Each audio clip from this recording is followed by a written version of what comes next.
The Village of Lincoln Heights Committee of Whole is now in session. Today's date is June 14th, 2021, and the time is 6:35. Roll call, Ms. Randolph. Mayor Ruby Kenzie Mumphrey. Present. Vice Mayor Jeannie Stinson. Present. Councilwoman Linda Childs Jeter. Present. Councilwoman Phyllis Baber. Present. Councilwoman Tanya Key. Present. Thank you. Councilman Durance Daniels.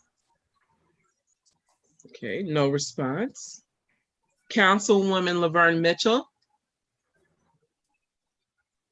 No response. Mayor, we have 5 who are present, 2 who are absent. We do have a quorum. All right, thank you.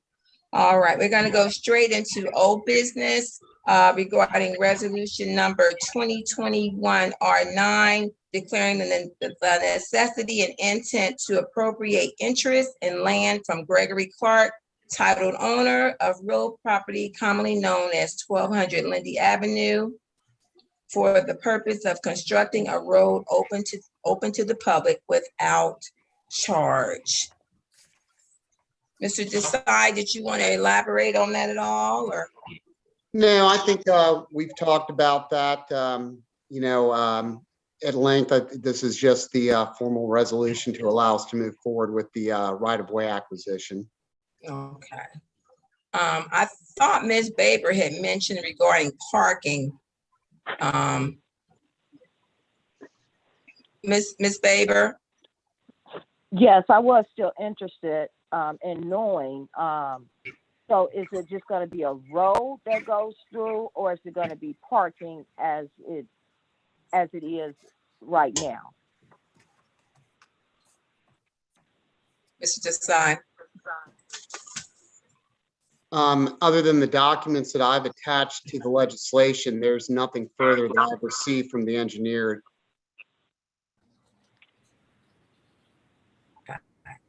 Madam Mayor. Yes, ma'am. Didn't we ask Ms. Powdrill to get with the engineers to find out about this situation as far as the parking is concerned? Madam Mayor, may I speak? You sure may. My understanding has always been, in confirmation with engineers, this take is just simply for a road that would allow safe access to the field. With that, there will be a couple of parking spaces for handicap and for emergency to get in and turn. It was never ever dedicated to this parking for this particular spot. Well, Madam Mayor, may I speak, please? Yes, ma'am. In the past, there was parking in that area that we now just wanted to be a road. And we had a problem with Mr. Clark not wanting people to park over there. So now we're basically going to be doing the same thing if we acquire this property. We won't want anyone to park there. So it just doesn't seem fair to me. Go ahead. I don't think we've even gotten that part yet, got to that decision making yet. We're basically needing to get access in order for us to start the process of the grants to redo the football field. So we haven't even discussed as far as parking or anything. We're not even at that, in that realm of deciding on parking yet. We're just basically, this legislation is so we can have access to get to the football field so we can do the necessary things, repairs and things that are needed. Also, Council Clerk Randolph, can you let the record show that Ms. Mitchell has joined the meeting? Yes, ma'am. Noted. All right, thank you. Any other questions regarding resolution 2020 R9? Okay, if not, All right, is there any other old business?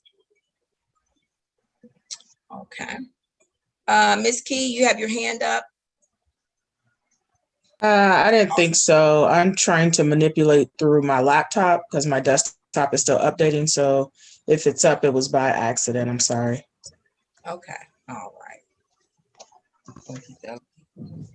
All right, next we're gonna go into new business.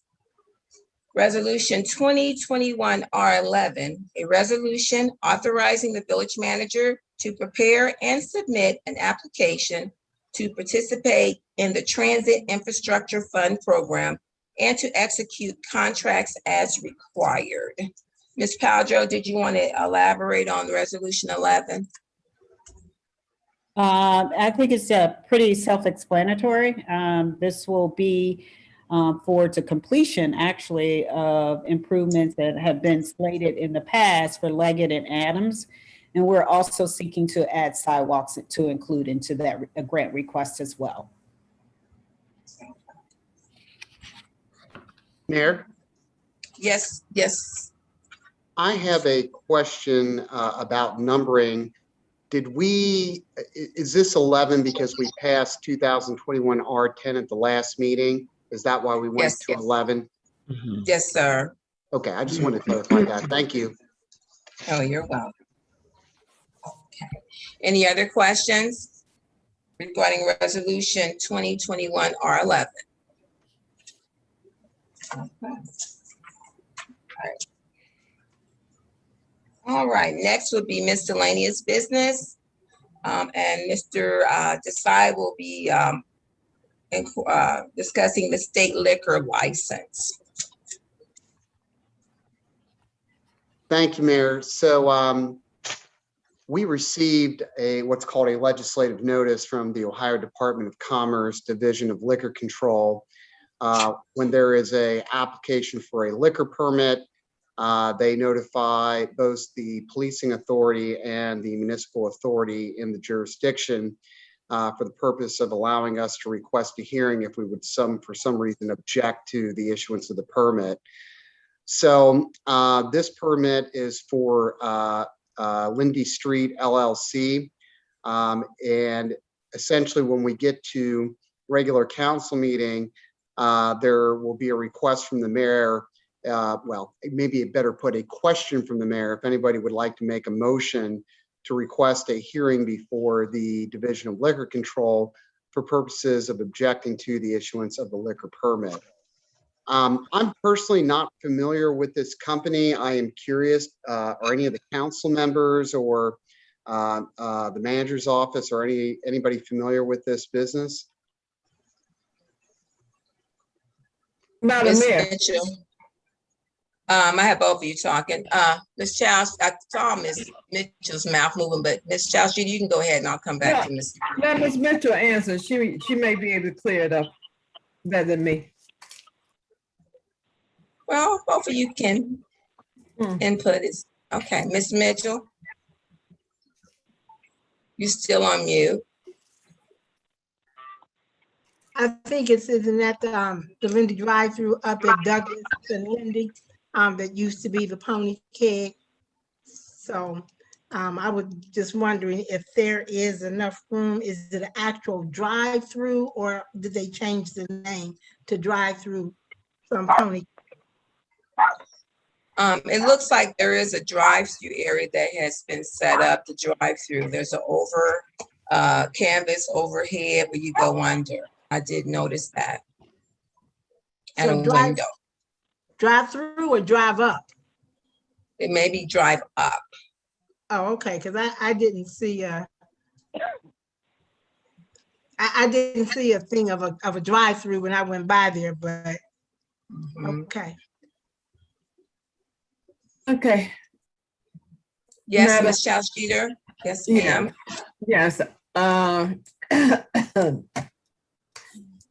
That may be the same people that own the other business. I'm not sure. You know, I passed by there and saw them actually working on it. So I thought it may be the same ownership. I don't know.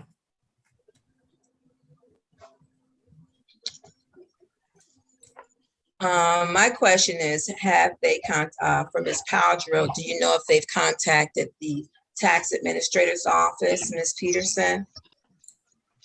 Madam Mayor, I'm not aware. I will check to see. Okay. All right. And I'm sure we'll be able to get additional information once that happens. We do at some time have companies that come in and open up and we find out after the fact. So just wanted to find out if they had contacted the tax administrative director office. Mayor, you might not be able to see everybody, but myself and Ms. Key we got our hands Oh, up. okay. Yeah, I could see. I think she had hers up before me. Okay. I know sometimes you can't see everybody on the screen. Yeah, I can't see when they share it.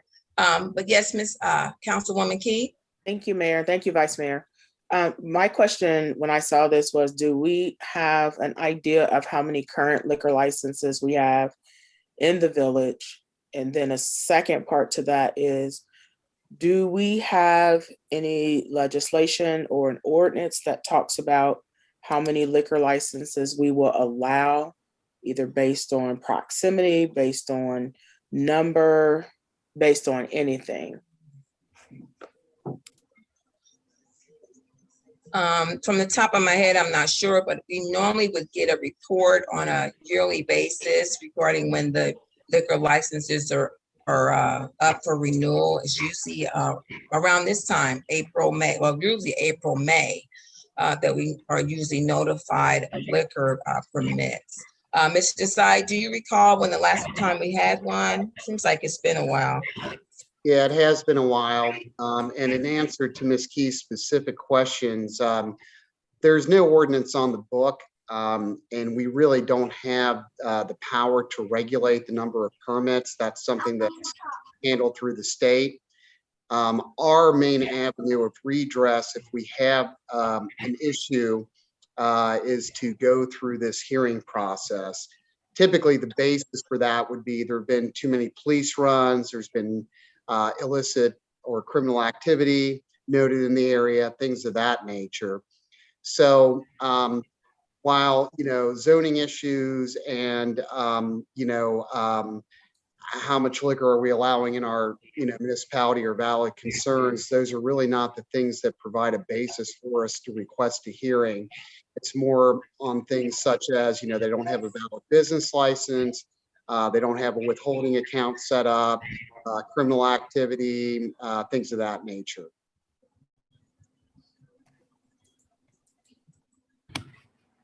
Yes, Vice Mayor Stinson.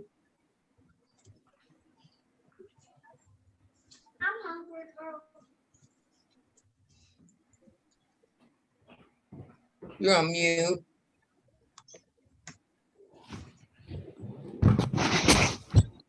I'm sorry, the screen went to something different.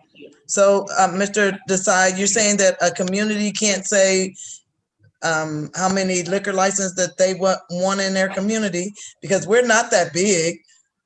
You know what I'm saying? I don't want to take away anybody's livelihood, but we're not that big that we need to have 10 different establishments with 10 different liquor licenses. Yeah, I mean, I understand the concern, and if you wanted to, we could certainly request a hearing and use that as a basis. I personally have not seen that before. As I mentioned, the bases are usually the ones I mentioned.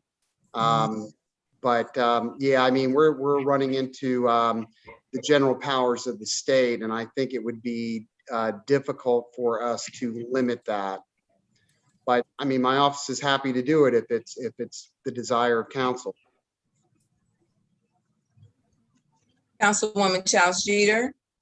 Yes, when I owned the grocery store and we had a liquor license and it was, and I closed that business down, then if I wasn't going to use that liquor license or if I didn't sell it, then that was the opportunity for someone else to come in and take that spot. I think they only have X amount of spots in a community that you can apply for the license. I don't know that to be true. It's been a long time, but that's what happened. So it opened the opportunity for someone else to come in and not use my license, but to actually apply.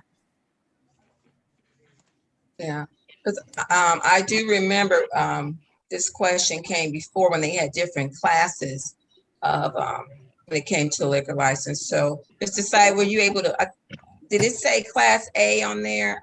Or could it say A new? I'm not sure what class that it had on there.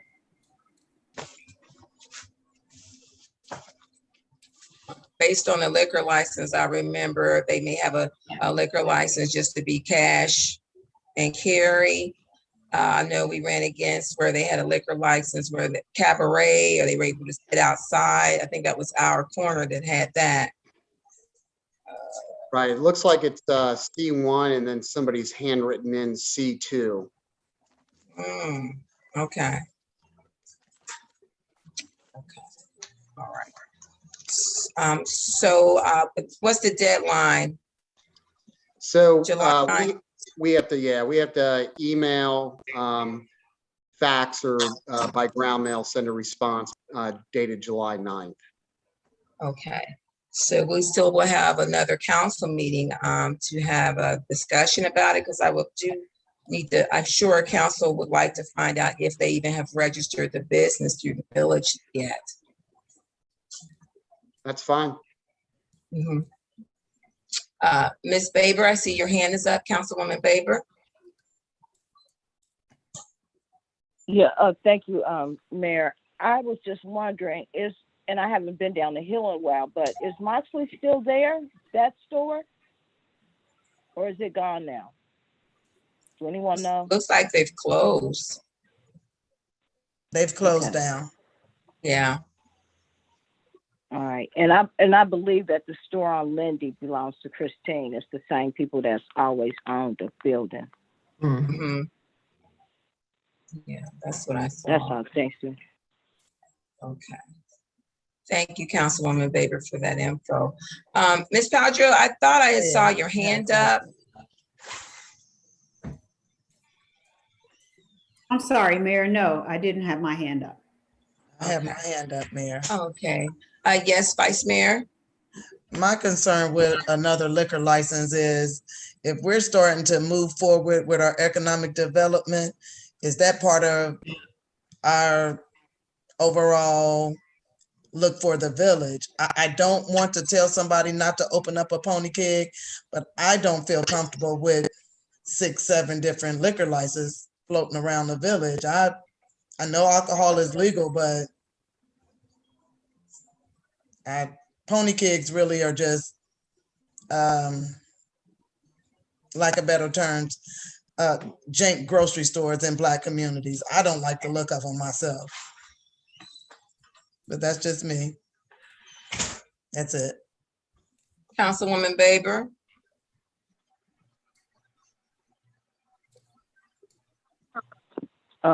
Mayor, I believe that my hand was still up from last time. Thank you.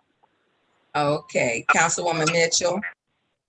So we are going to have a first reading tonight for information purposes only, Mhm. and then put it in law, or we're just gonna bring it back. We'll put it in law, or we're gonna try to do something at the end of the month. Yeah, So, we're gonna have to, yeah. And put it in law, it'd be too late. Yeah. That we don't really have a written piece of legislation for this, so it's not something we need to have a first reading on. But Okay. what I would recommend is when we get to the regular council meeting and get to the item under miscellaneous business, the mayor just provides a recap that we discussed the application for the liquor permit in council of the whole. There were some questions regarding business license and payment of taxes, which the manager's office is going to investigate. She'll report back at the next meeting, at which time a motion will be entertained. That sounds good. Yes, Councilwoman Jeter. Yes, Mr. Desai, it sounds like that, it sounds like that we don't have a choice in whether or not they get the liquor license, other than if we can object to it, but it is issued by the state of Ohio. Yes, Is that that's correct. I think the point that you made earlier about the Division of Liquor Control allocating a certain number of permits per geographic area is accurate. So I don't think that's going to be the basis for a successful objection. But what we can do is if there were any concerns that were to pop up, say, for example, Ms. Powdrell comes back and tells us that they haven't set up a withholding account, they haven't gotten a business license, then those would be the basis on which we might be able to premise a successful objection. All right, sounds good. All right, any other question? Madam Yes, Mayor. Councilwoman Key, yes, ma'am. Thank you, Madam Mayor. So, Mr. Desai, are we concluding that since we received the application, that the state has done their due diligence to determine that this individual business has the ability to apply based on their rules? Yes, I mean, Or do we have to, I'm sorry, or do we have to, as the municipality, determine whether or not there is the number according to the state liquor licenses applied and active? No, they will handle all of those things within their purview. What they don't have access to, and the reason, for example, that they notify the local police authority is they don't know if perhaps there has been criminal activity or excessive runs, or that the police deem this to be some type of nuisance, business property. So that's why they're reaching out to the community and to the policing agencies to find out about things that would not be on their checklist and within their data bank. Thank you. Madam Mayor, I have one more question, still on that vein. It's okay, yes, ma'am. Are we able to get historical data on that property, being as though that property has been there for quite a while? And I'm not for sure if whether or not they've had licenses before, and what was the reasonings, if they had them, what was the reasonings that they expired or were revoked or what have you? How do we get that information? Do we obtain that from the state or do we have that in-house? Are you referring to liquor permits or business licenses? We can actually look at both. Yeah, I know so businesses we can get in-house, but specifically the liquor licenses. yeah, if there's any issues in terms of, let's say this establishment was cited for serving to minors. That would have been something that the Division of Liquor Control would have done themselves, where they send in undercover agents and then they document that. So that's all within their database. So if there have been any revocations of the prior permit due to violations, they have all that.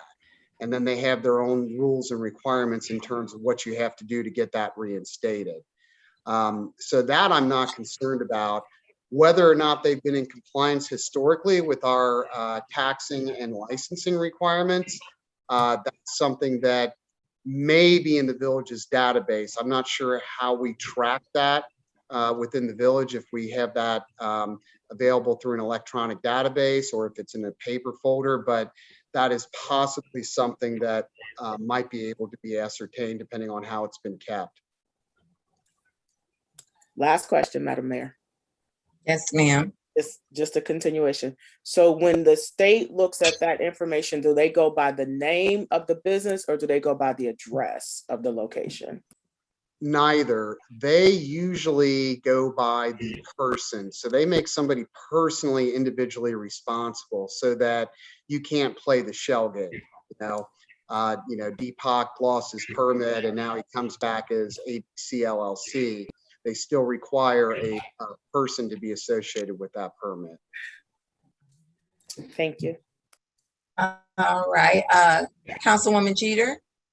Yes, you can also find out the information online. They do have it where you can go in and take a look. Okay. Sounds good.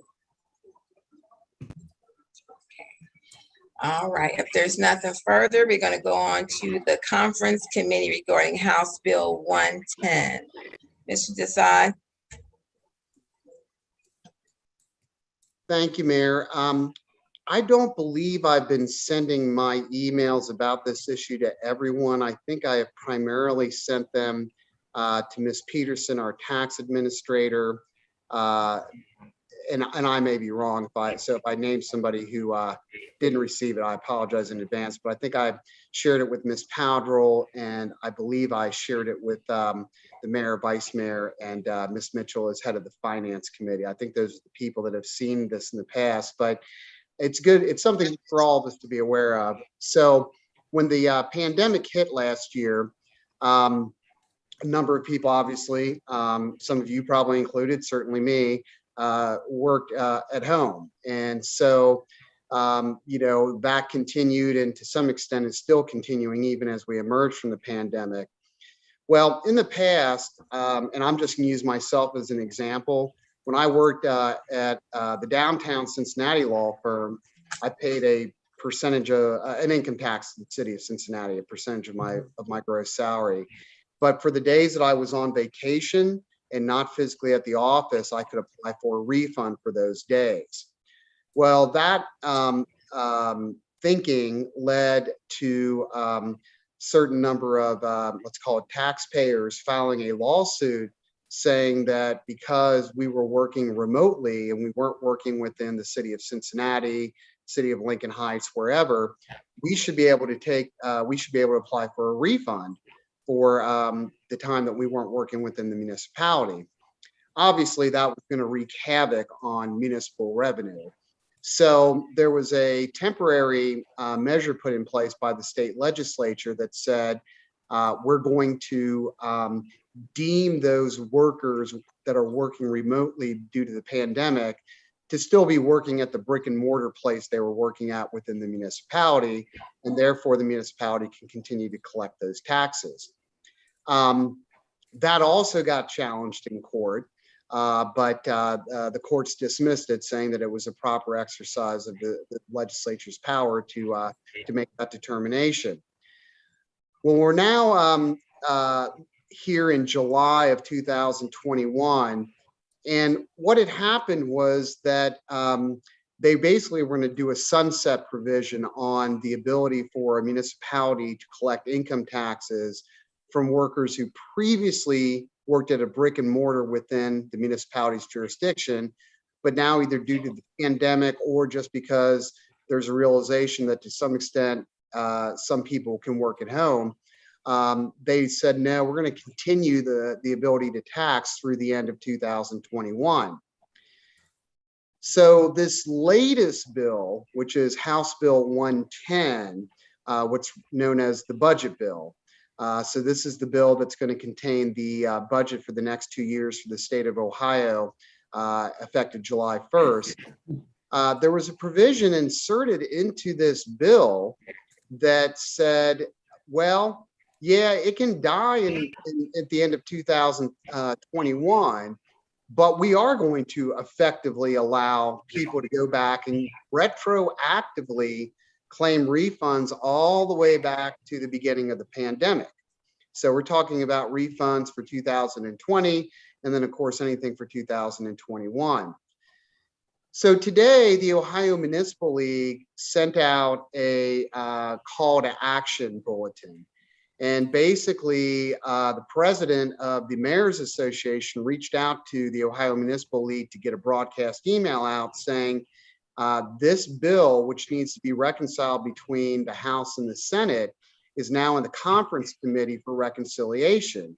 And given that they've got to get it to Governor DeWine in time for him to sign it by the expiration of the current budget on June 30th, there's not a whole lot of time for us to get our opinions to the members of Congress or the state legislature about how drastically this will hurt municipalities.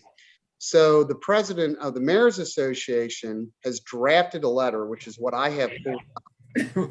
And there's two parts to the letter. The first part is expressing to Mike DeWine, see if I can scroll through this, the Senate President, Matt Huffman, the House lead speaker, Mr. Kopp, and then other people of power, that there's a coalition, and I think this is where you want to pick it up on. There's a bipartisan coalition of mayors and local officials who are basically not in favor of this provision in House Bill 110, the budget bill, that is going to make them retroactively pay refunds dating back to the beginning of the pandemic.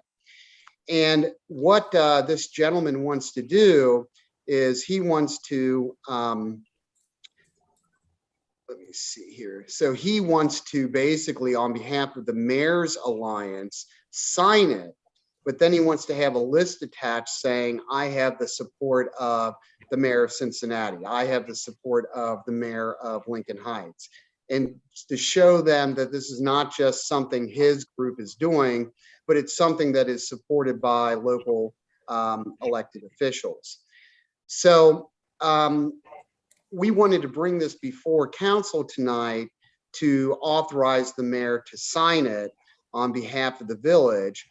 And we're under a tight timeline. They sent it out today, but they're asking for responses by the close of business tomorrow. And again, it's because we're already at June 15th tomorrow, and the bill is going to get to Governor DeWine's desk before July 1st. So there's not a whole lot of time. There is a second piece to this that I'll explain, but I'll stop there to see if anybody has any questions. Let's see, I can't see. I'm sorry. Here, I'll Anybody, stop any there. questions? Oh, okay. Now I can see everybody. All right, so the second part to the letter, which I'll be honest, I don't understand as well as other people might, has to do with the ability to of a municipality to create a broadband. That's not the right one. That's our agenda. Give me just a second. Oh, here it is. So the second part of this talks about we oppose language that will effectively prohibit government-supported broadband networks. I did a little bit of reading about this, and from what I can understand, and I'm not an IT person, nor have I delved into this in any depth, but I guess there are some underserved communities knowing that their residents cannot afford, in my neck of the woods, it's Spectrum. I'm not sure what you guys have up there. It might be Spectrum as well. I think I also have access to AT&T maybe. But basically, some of the residents can't afford the $7,500 a month that internet access costs. And so they are establishing broadband networks for residents to tap into for internet services. And I don't know why the government wants to prohibit that, or why the state legislature would want to prohibit that. I suspect it has to do with lobbying by a special interest group that is connected with the cable companies, or maybe I should say the internet providers.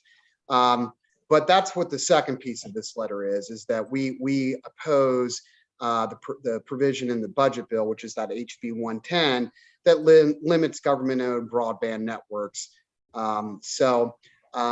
I personally don't see any harm in adding that to our list of objections, if you will. I think we would qualify as an underserved community that, if we can provide that service to our residents, all the better. But that's the second piece there that council, if it's so inclined, would be authorizing the mayor to support by granting her endorsement. Any questions about that? I do have a question. Okay. Yes, Councilwoman Key. Thank you, Madam Mayor. My question is on the second part of that letter. I feel as though the first 2 pages do a lot of conversation about the taxes, and I agree that we want to support that. But I think that second part for our community is just as important, being as though we are looking to develop community Wi-Fi. What I took out of that is exactly what you said, that there perhaps are some lobbyists that are trying to make sure that municipalities are not able to own their own broadband services to provide it to the community, and in essence, tying our hands to having to use Spectrum or having to use Cincinnati Bell, what have you. The conversations that we've been having for quite a while now is how do we become self-sufficient as a community in using opportunities like the Wi-Fi to create an opportunity for our residents to be able to use our broadband that we do own. So I want to make sure that that is elevated just as much as the other information. Having said that, I would like to see something that says perhaps at the beginning of that letter that we do have two issues that we are addressing in this letter. One is this, one is broadband. So that, I mean, let's be honest, I'm sure Governor DeWine will get a lot of documentations, and what's the chances of going all the way to the end of the document to read it? Almost seems like it's an oh, by the way. I would like to see our letter of support highlight both areas at the beginning so that they know that there's clearly two issues that we are supporting. And I think we could do that on our own. The sort of technicality here is we're not actually going to be signing this letter as if we're sending it.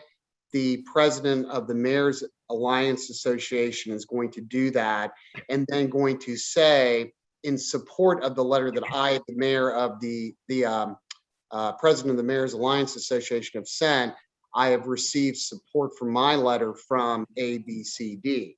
But we could certainly do our own separate letter if you would want to do that. And, you know, you could take the language that's in this letter and literally copy and paste it into a letter that we sent on our own behalf. That sounds good. That's what I would like to do if we can. Okay, that sounds good. We can do that. Councilwoman Jeter, Charles Jeter. I guess I'm a little confused. Are they asking us to support the broadband or they don't want the broadband? They are asking for us to support municipalities being able to own their own broadband network. Okay. And to not allow the state legislature to handcuff us on that. Okay, all right. I just need a clarification on that because since we're getting ready to get involved in broadband, I don't want anything to block us from doing what we need to do. Myself and Village Manager Powdrill, we were on a call today regarding the broadband, and I wanted Ms. Powdrill, we talked about them in this instance. Ms. Powdrill, did you want to share anything on your feelings on this?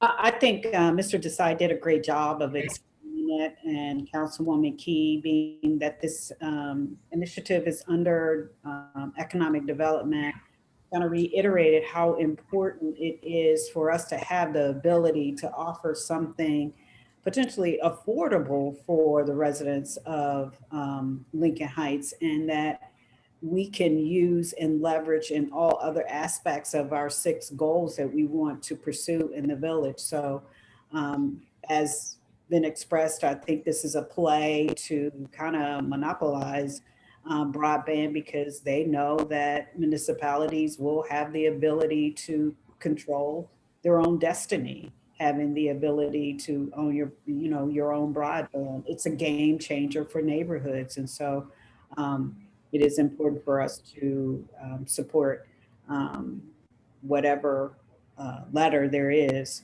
whatever comes out. We're doing our own or as a group to support that effort to not have that in the budget. Anyone else? Okay. All right. Okay. If nothing else, any other miscellaneous business? Yes, Vice Mayor Simpson. I think I have miscellaneous business. I wanted to send out the contract for Lincoln Heights Days for council to review. I thought that I had sent Deepak the updated contract, but I don't think any changes was made to that contract that I sent you, Deepak. I can't hear you, friend. I haven't had a chance to review it.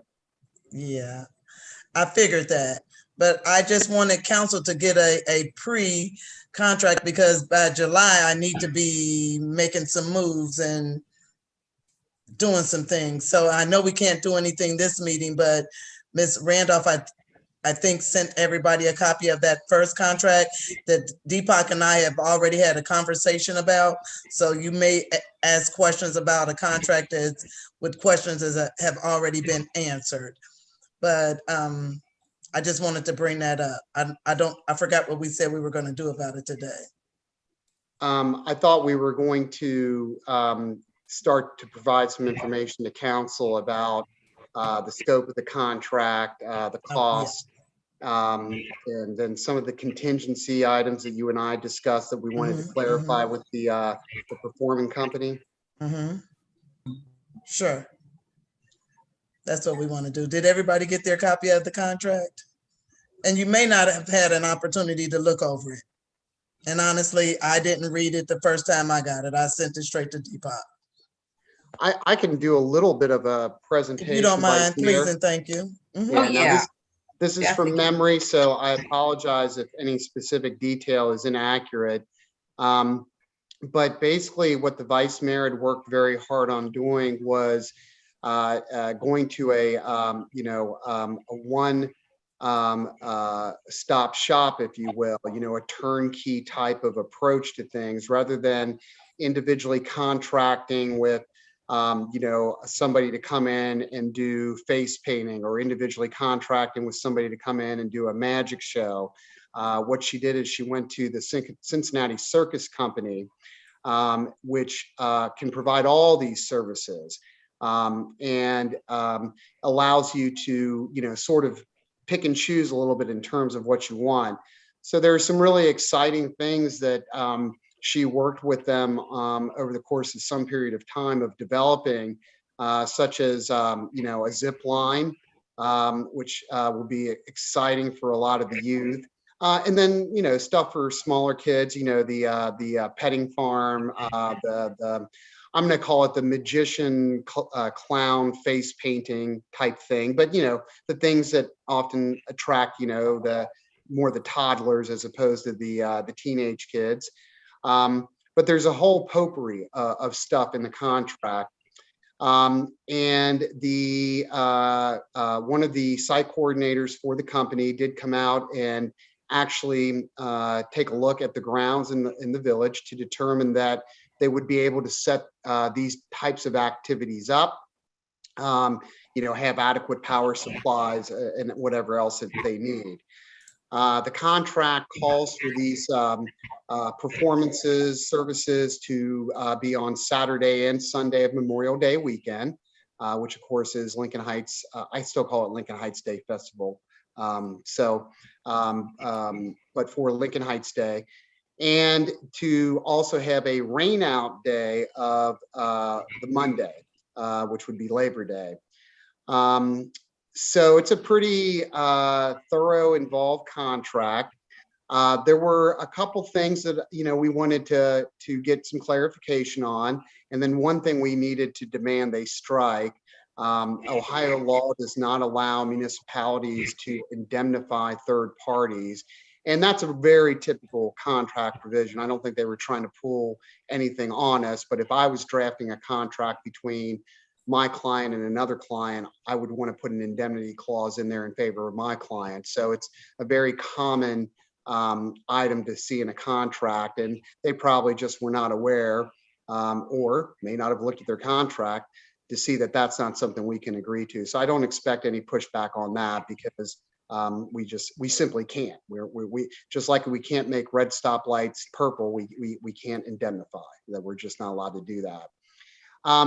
Couple of the other items that came up had to do with, things that I just kind of get a little bit, maybe I'm a little bit OCD on, but I just, I want to know when you say that we have to pay you this much, and when do we have to pay you that, and do we have to pay it to you all up front before you show up, or do we give you a piece of it and then you show up, you do your thing, and then we pay you the rest?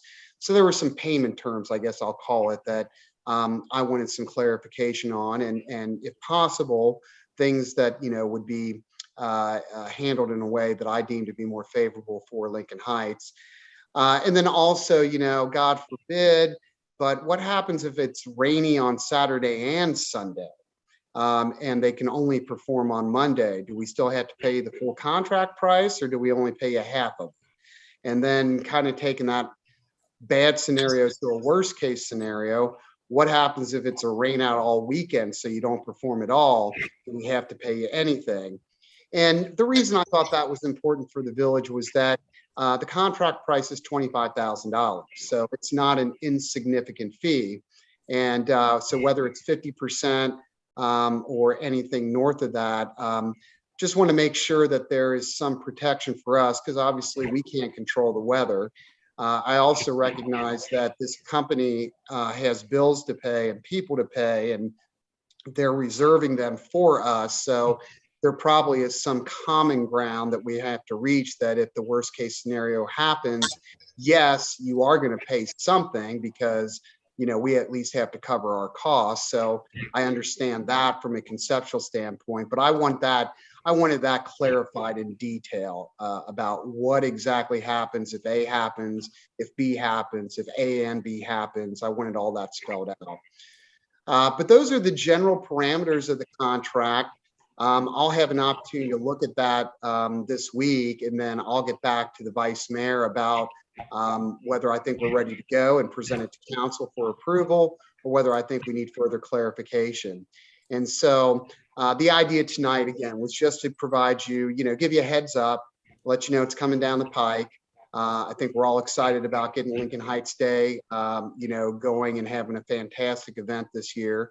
And, give you some idea of the costs and some of the things that it's going to provide for, in hopes that if you have any questions or any investigation or suggestions even, that we can get those out on the table so that when we come back on June 28th, we are ready to vote. Anything you wanted to add, Vice Mayor? No, you did great, but I did get a response back, and I thought that it was in that contract, but it wasn't. And everything that you said that they should do, he agreed to it, pretty much. So you and I will work on that later, but I wanted council to know, or me and Emily. I forgot who, whatever. But yeah. Emily and I are interchangeable. Yeah, that's why I put her on the email that I sent to you. So yeah. Yeah, and I appreciate that. And just on that note, everyone's probably noticed that Emily is on every email. Emily's an old seasoned veteran now. She's got 1 year of practice under her belt. In all seriousness, though, Emily has been helping me with Lincoln Heights since the summer of 2019. So, she's got 2 years of experience. I rely upon Emily a lot. A lot of what you see come from me is not my insight, it's hers. So please, whenever you reach out, make sure you copy Emily, because she's going to be involved, for sure, because she is a valuable asset for our team at my firm. And I think you'll enjoy working with her as we go forward. Thanks, Deepak. Councilwoman Jeter. Thank you, Vice Mayor, for doing such a great job, for your hard work. Yes, great job, Vice Mayor. A lot of work, I know, a lot of details. I want to applaud you for that, Vice Mayor. You took on the headache that we didn't have to have, but we're gonna get one. All right, Councilwoman Baber, I don't want to ignore you. I see your hand still up, just in case. Did you have anything you wanted to say?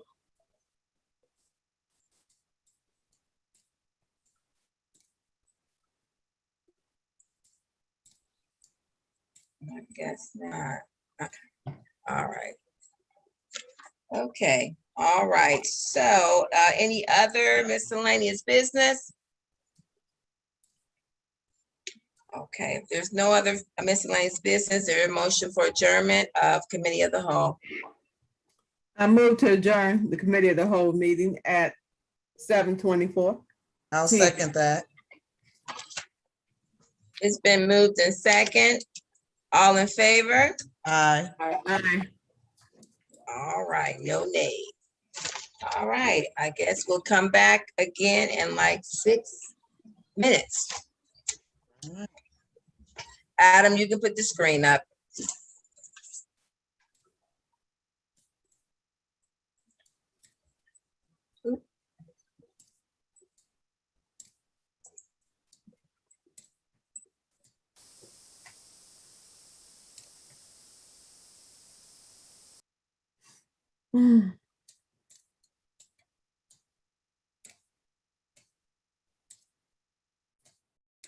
Oh,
Everybody about ready?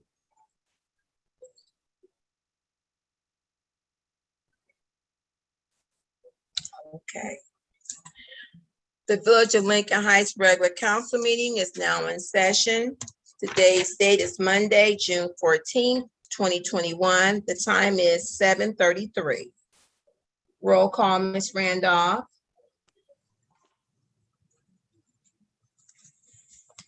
Sorry about that. Mayor Ruby Kenzie Mumfree, Present. Vice Mayor Jeannie Stinson, Present. Councilwoman Laverne Mitchell. You're muted. Present. Thank you. Councilwoman Linda Childs Jeter, Present. Councilwoman Tanya Key, Present. Councilwoman Phyllis Baber. Present. Thank you. Councilman Durance Daniels. No response. Mayor, we do have 6 who are present and we have 1 who is absent.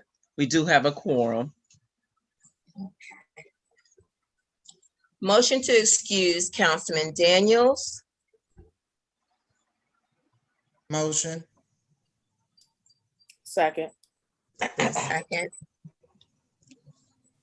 Roll call, Ms. Randolph. Mayor Ruby Kenzie Mumfree, Yes. Vice Mayor Jeannie Stinson, Yes. Councilwoman Phyllis Baber, Yes. Councilwoman Linda Childs Jeter, Yes. Councilwoman Tanya Key, Yes. Councilwoman Laverne Mitchell. Yes. We have 6 aye votes. The motion does pass. Thank you. Councilwoman Childs Jeter, could you bless us with a prayer? Yes, I can.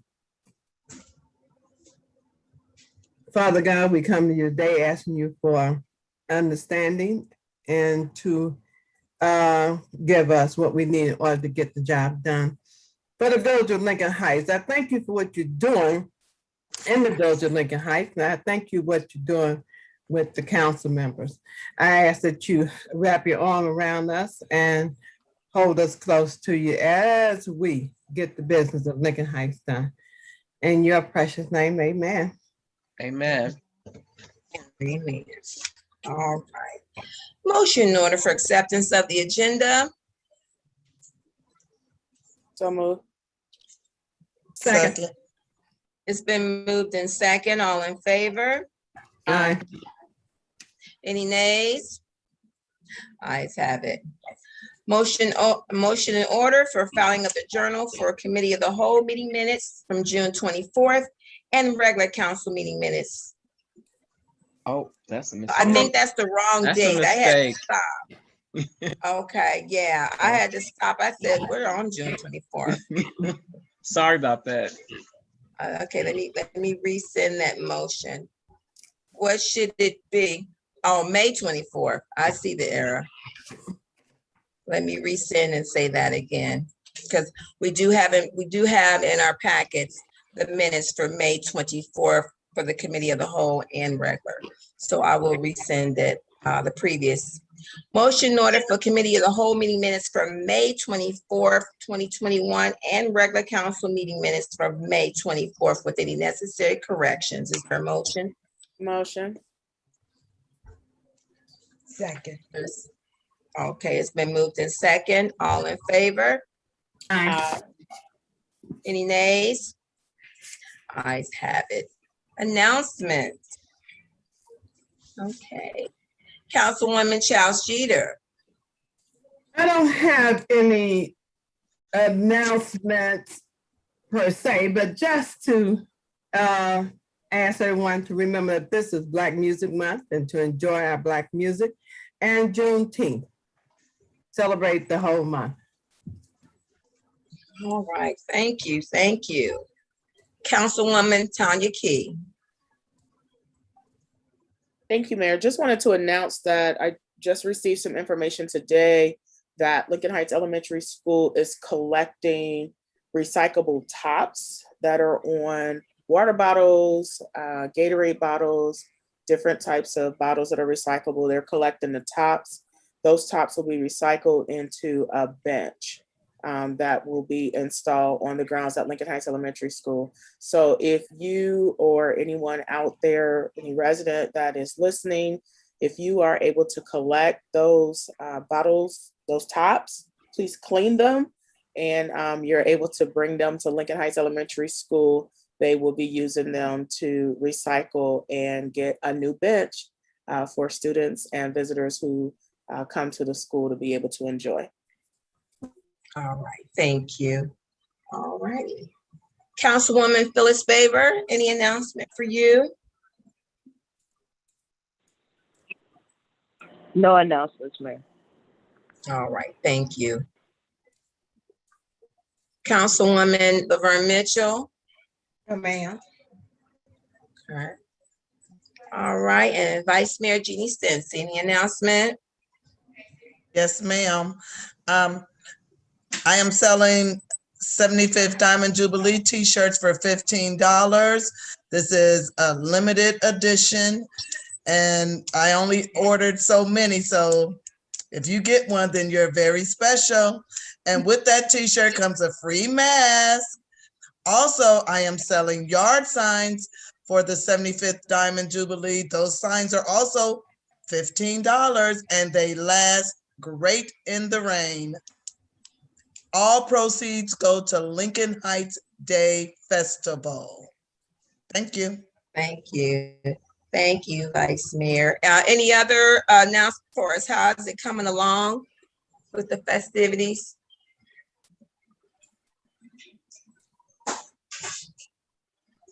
We are moving right along. We're cooking like bacon. I'm really excited about it. Great, great. All right. Okay, all right. Well, I'm thinking, do I have an announcement? Well, I guess one of my announcements is gonna be coming at the next council meeting. I was gonna have Miss Shanice Lewis come and speak about the Isley brothers coming to the city of Cincinnati on July the 24th, but she was she's busy preparing for the festival, the Cincy Soul Taste. So she'll be coming at our next council meeting on June 28th. All right, that's my announcement there. Okay, all right. So now, so without further ado, we do have a speaker tonight. Our Hamilton County Commissioner, Alicia Reese, is she here? Or she has something, is that Edgar Malcolm? She will be on in just a moment. Okay, all right. I was informed she wanted us to share the screen. She wants to show a Correct. small smidgen of a presentation. Correct. Yes, ma'am. Okay, are you gonna be sharing it? Yeah, I will be sharing it when she comes on. If somebody could make it so we can share the screen, that would be tremendous. Okay, so that cue is to Adam. Adam. All right, thank you. All right, thank you, Adam. Okay. So we're looking forward to the presentation that she's coming to bring before council today. Thank you so much. She'll be on in just a moment. Okay. All right.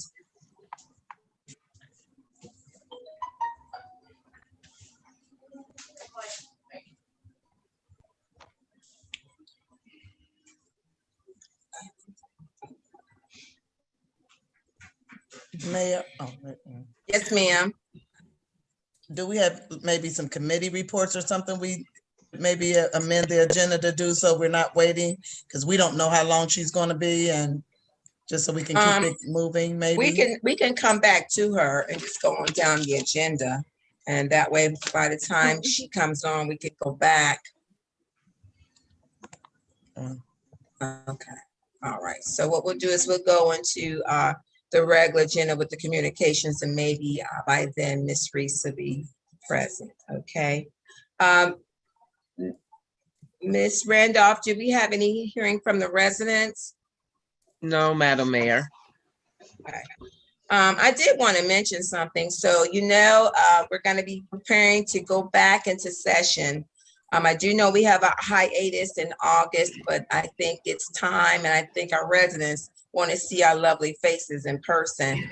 So the next the in-person, there she is. The in-person council meeting will be the first meeting in July.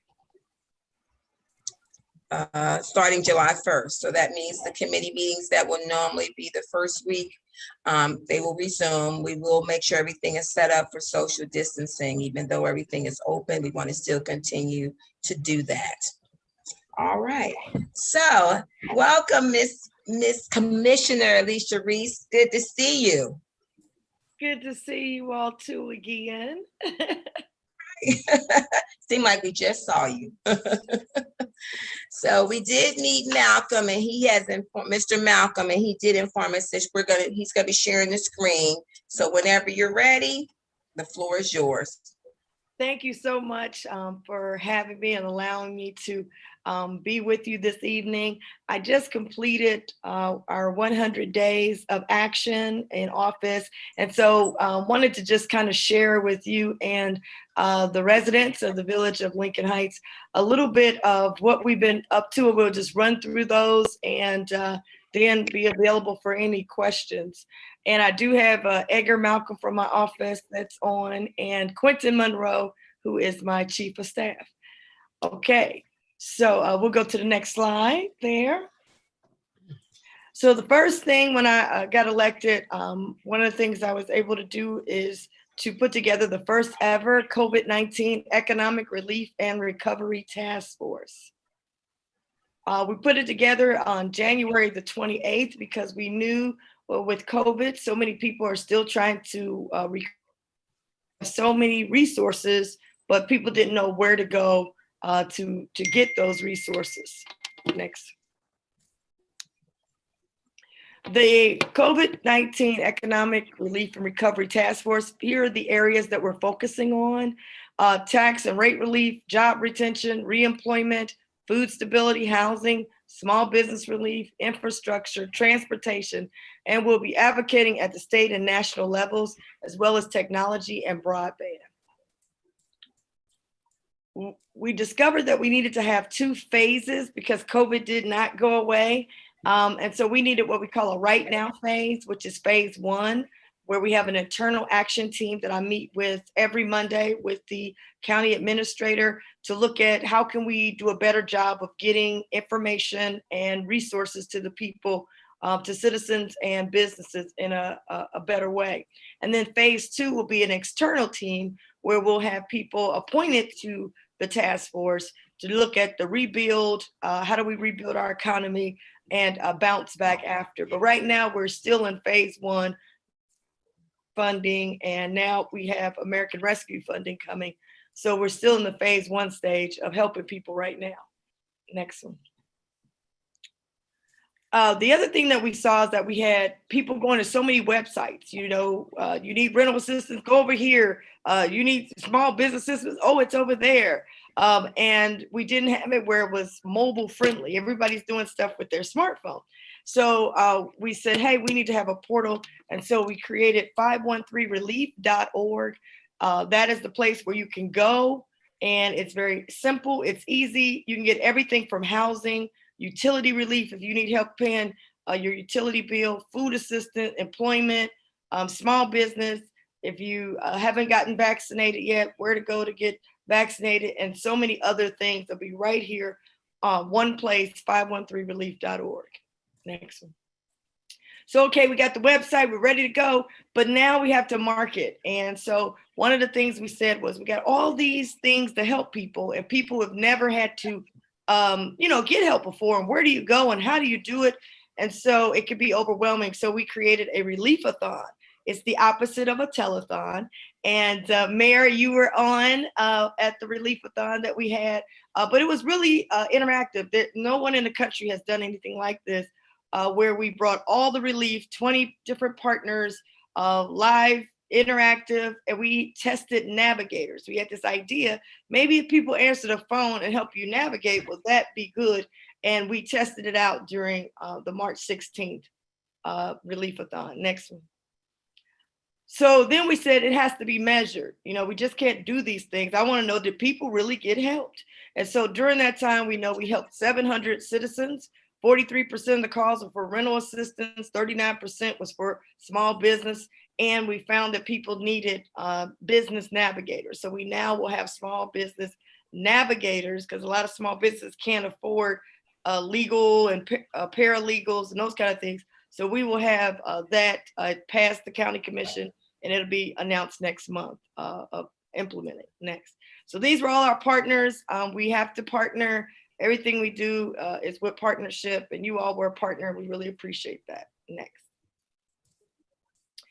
We also had a virtual town hall. I have a radio show that comes on every Friday at noon, live on 103.1 FM. And it replays on Saturdays at 7 p.m. But I said, listen, I had the governor on before, but let's make this virtual and on radio. And at that time, the governor, we didn't have access to the vaccine in African-American communities. We didn't have it at the churches available. You had to do registration. So we said, listen, we need to reduce these barriers. And so out of that, as you can see, it was February 12th, was a Friday. We said, let's go in the churches. And he said, give me a church that would want to do it. And of course, we mentioned Lincoln Heights to him. And I believe that Wednesday, Lincoln Heights Baptist was one of the first sites for a church in Hamilton County to be able to go and get the vaccine. So that came out of this. And we also, NAACP Joe Mallory said, why can't we have a bus? But at the time, we didn't know where to find a bus. So the next slide will show you. We found the bus. Hampton University had a model, a one-stop bus where you can get vaccinated, tested, and then even after that, it can deal with other health disparities. So we had a press conference with the NAACP and Pastor Brian Walker at Walker Funeral Home, showing that too many African Americans are dying of COVID. Let's do what Hampton University did and get a mobile tech bus. So that's kind of how it all started. Next. And we won't play this, but it got all the way up to the governor. And the governor at one of his statewide addresses, which we didn't know he was going to do this, nor did we think he was going to be asked. They asked him directly about my idea of this mobile taking the vaccine to the people instead of people trying to find the vaccine. And the governor said on that day that we were right and that he was going to do it. And it launched a statewide, we now have statewide mobile all over the state of Ohio. Next. This is some of the renderings of a bus. In Hamilton County, we said, we don't want a bus just for COVID. When it gets done, we want to have economic resources. We want a one-stop Hamilton County, all the resources going to the community. And so we'll have the first bus will be unveiled for Juneteenth this Saturday at the Black Wall Street event in Walnut Hills, and it'll be coming all around. And then this bus, you will be able to apply our real bus, the second bus that we're actually getting built right now. That bus will be where you can hit a button and you'll be able to apply for rental assistance, mortgage assistance, small business assistance, food, whatever you need. And we'll be able to have vaccine, and after COVID, we'll have other health things that we can provide to the community. So we're looking forward to taking that bus all over Hamilton County and coming to the village of Lincoln Heights very soon. Next. So those were our partners. Next one. The other thing we did was an equity motion. You've heard a lot about racism as a public health crisis. Well, we have to look internally. And one of the things we asked about is how many, what is our diversity numbers in the county in terms of jobs and contracts. We found in contracts, for example, we spent $16 million in the fourth quarter to upgrade the stadiums, upkeep them, Paul Brown Stadium and Great American. And out of $16 million, only $1,400 went to minority businesses, $0 to women-owned businesses. In communications, we spent $500,000, 500,000, only $3,000 was spent with minority businesses. We also saw that African Americans are not getting promoted in these different, getting promoted within. And so we said, we've got to correct that. So we introduced a corrective action plan for the administration. And we also have a Croson study that is on the streets now so that we can start having inclusion. But I also said we want to have these quarterly reports public so that how we're doing as it relates to inclusion. And right now we're doing terrible. Next. And then eviction, like this, where we brought the clerk, the sheriff, and the apartment association.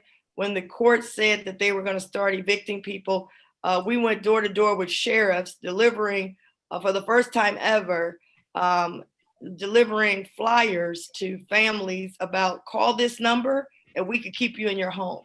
We're paying 12 months back rent and 3 months ahead of time rent. So that's 15 months. But we got to have the people apply, and we've got to have the landlord also give us their information so we can pay them, because we pay them directly. So we brought this team together, never been done before, along with Jobs and Family Services. And we also have Jobs and Family Services sitting in the courtroom in case someone is up for eviction, so we can step forward and pay for them. Next one. This is coming up right now. So excited about this. Down on the banks, on the riverfront, we have developed almost 198 acres of land, but we haven't had inclusion like we need to have on the banks. And so we just opened up our new music center called the Andrew Brady Icon Center. But one of the things that people were bringing up to me is, hey, wait a minute, we have left behind African-American icons. We've got icons that come from right here. We got the Isley Brothers coming right from Lincoln Heights. We've got Leontine Price. We got the Charles Fold singers coming from right here and have sold records all over the world and won Grammys. The list goes on, Midnight Star, The Deal, and we're nowhere to be found. And so we came with this idea of a Black Music Walk of Fame. Now we have to vote on this. We have the money, and it's just a matter of they're gonna develop this corner that's right next to the icon. And it's just a matter of, will the Black Walk of Fame, Music Walk of Fame, be on it?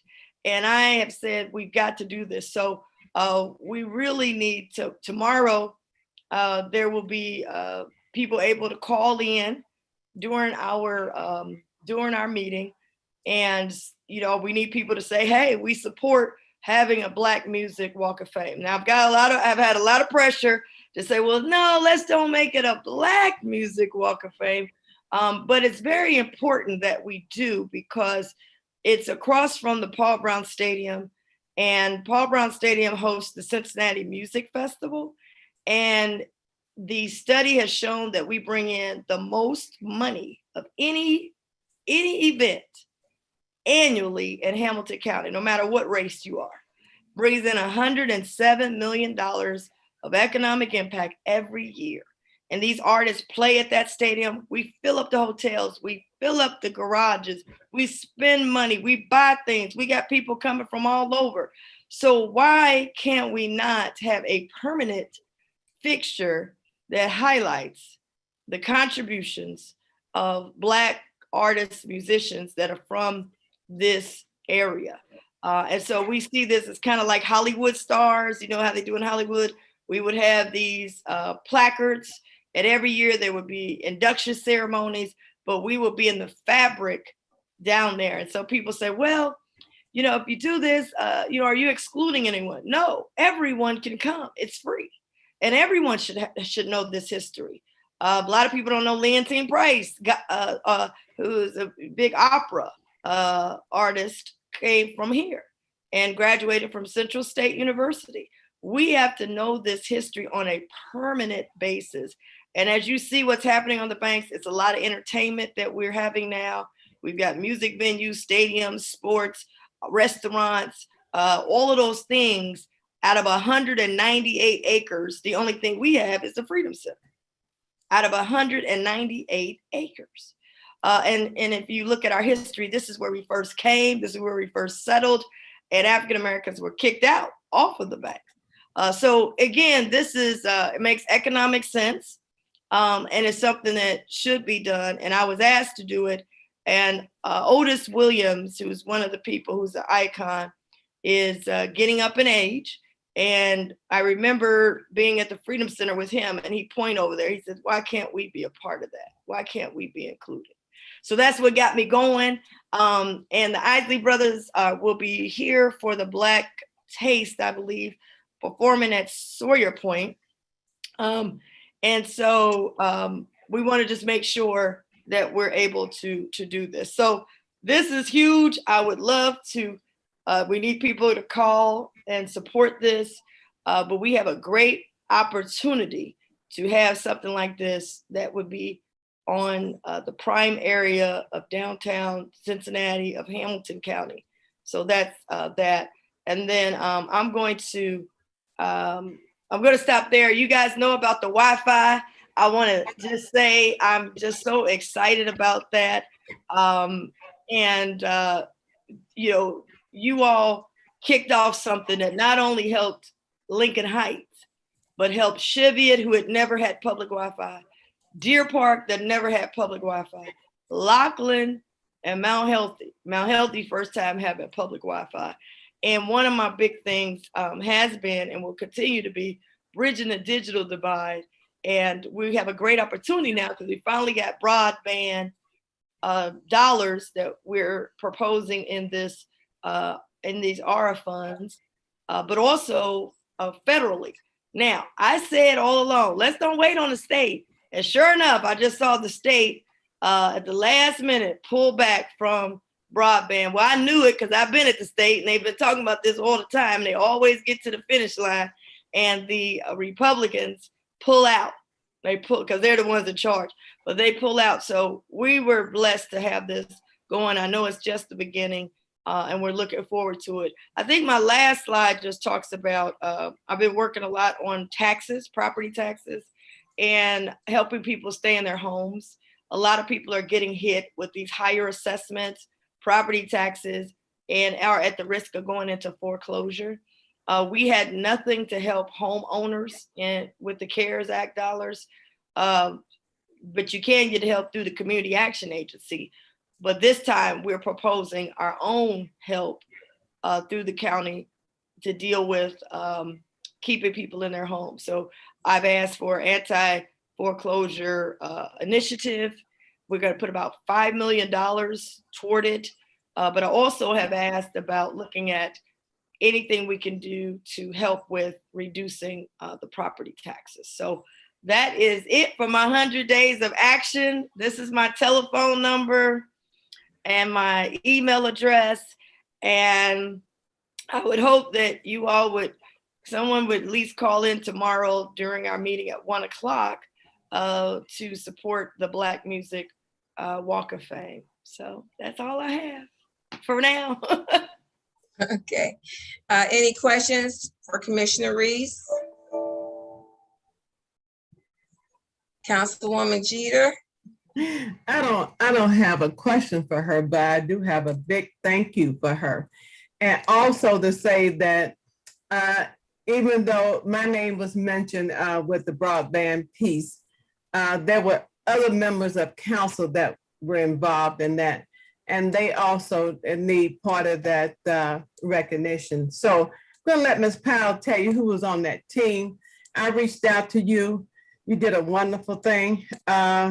Lincoln Heights is on the map because you can hear the name all the time now, and we're doing some great things. So I want you to keep doing what you're doing in order to make us be smart, and also to help make the community work better. There are a lot of things that I was not knowledgeable about before I started looking at your commissioners' meetings, and you're doing a terrific job.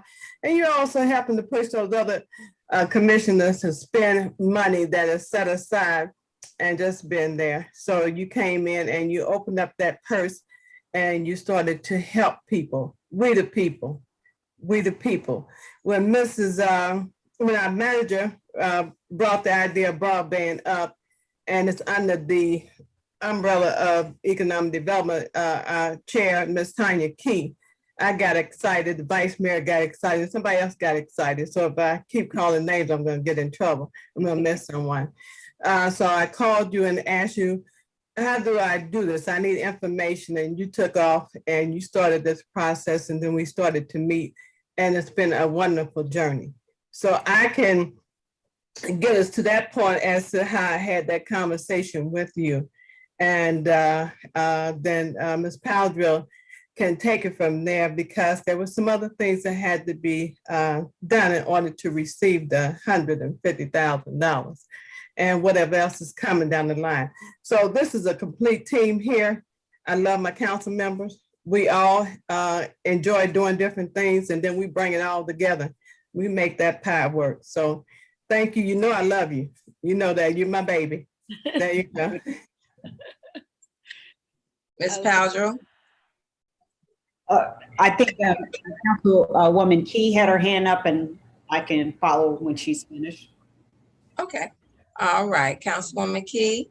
Thank you, Madam Mayor. I do want to echo Council Member Charles Jeter's, Commissioner Reese. We really appreciate your work on your end for helping us be able to be in that number of communities to receive those funds, and giving us more information about how we may be able to apply. So that we're very grateful for that. And my question for your presentation is, and you may have said it and I missed it, I was trying to take notes. What is the telephone number to call in tomorrow for your session tomorrow? Yes, Quentin's gonna put it in the chat because it's on Zoom. Okay. So We don't have chat in this form. Oh, you don't have chat. Okay. I don't. We could get it to you and email it. I don't know if. Just send it to the clerk. Send it to our clerk. Send it to the clerk. Okay. Yes. Yeah, Okay. we'll do that. Awesome. And then anyone else that wants to just contact all of our offices, we have a main line 946-4400, and it'll just say hit this for whatever commissioner. And I just ask people to not just call me because I'm on board. And we also received a word today that also Commissioner Summerall Dumas is also supportive. So we're very excited about that. We're hoping, but people need to hear from people because even when we're doing these type of things, everyone is not always happy. You always have others that when you start to say, I want to open up the marketplace so everyone can participate. And sometimes when only, the pie was only this many people could get in the pie, and now we're trying to open the marketplace so everyone can participate. Certainly that comes with people say, well, wait a minute, this is different, and that's the reason that I ran, because I think it was important just to open up so that we have information. If we have the information, we can always compete. Mm-hmm. So again, if people are watching, it's 946-4400, but also Quentin can get it information so we can get it out to everybody for tomorrow at 1:00. Madam Mayor. Yes. To Mr. Quentin, if you would text that to me, I would text it on to the clerk of council, and she can send that out. So that we will be ready for tomorrow to answer or ask questions. Ms. Mitchell was on the other day and said some very nice things and asked some questions. So thank you. I was listening. Yeah, and I do want to say, Councilwoman Mitchell, we certainly all of us, a lot of people on here go way back, but she and I go way back, and I want to thank her because we are doing a lot of work, affordable housing, and I know she's on the board. You're on the board of CMHA, and some people are getting new to the conversation of affordable housing now that we have money, and we got to make sure that the people who have been at the table are also at the table in this conversation. So I do want to thank you. We want to I think one of my second week on the job, you were at the meeting, Right. and I'm glad that you brought that up, that, hey, wait a minute, we're not new to this, we're true to Right. this, and we need to also be at the table. So when we pass the ARA funds and we start talking about who needs to be at the table, I just want to let you know I'm going to be speaking up with that as well to make sure that. Thank you. Thank you. Okay, that leaves Ms. Paltrow.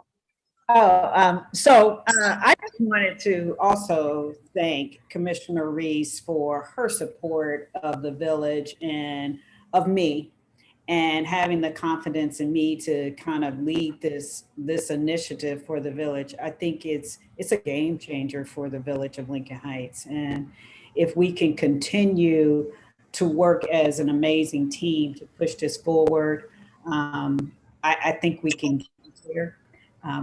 I hate to tell you all, but that was the easy part. Now, the hard part comes. Is who is really going to be our partner? And that is so important because they have to get us.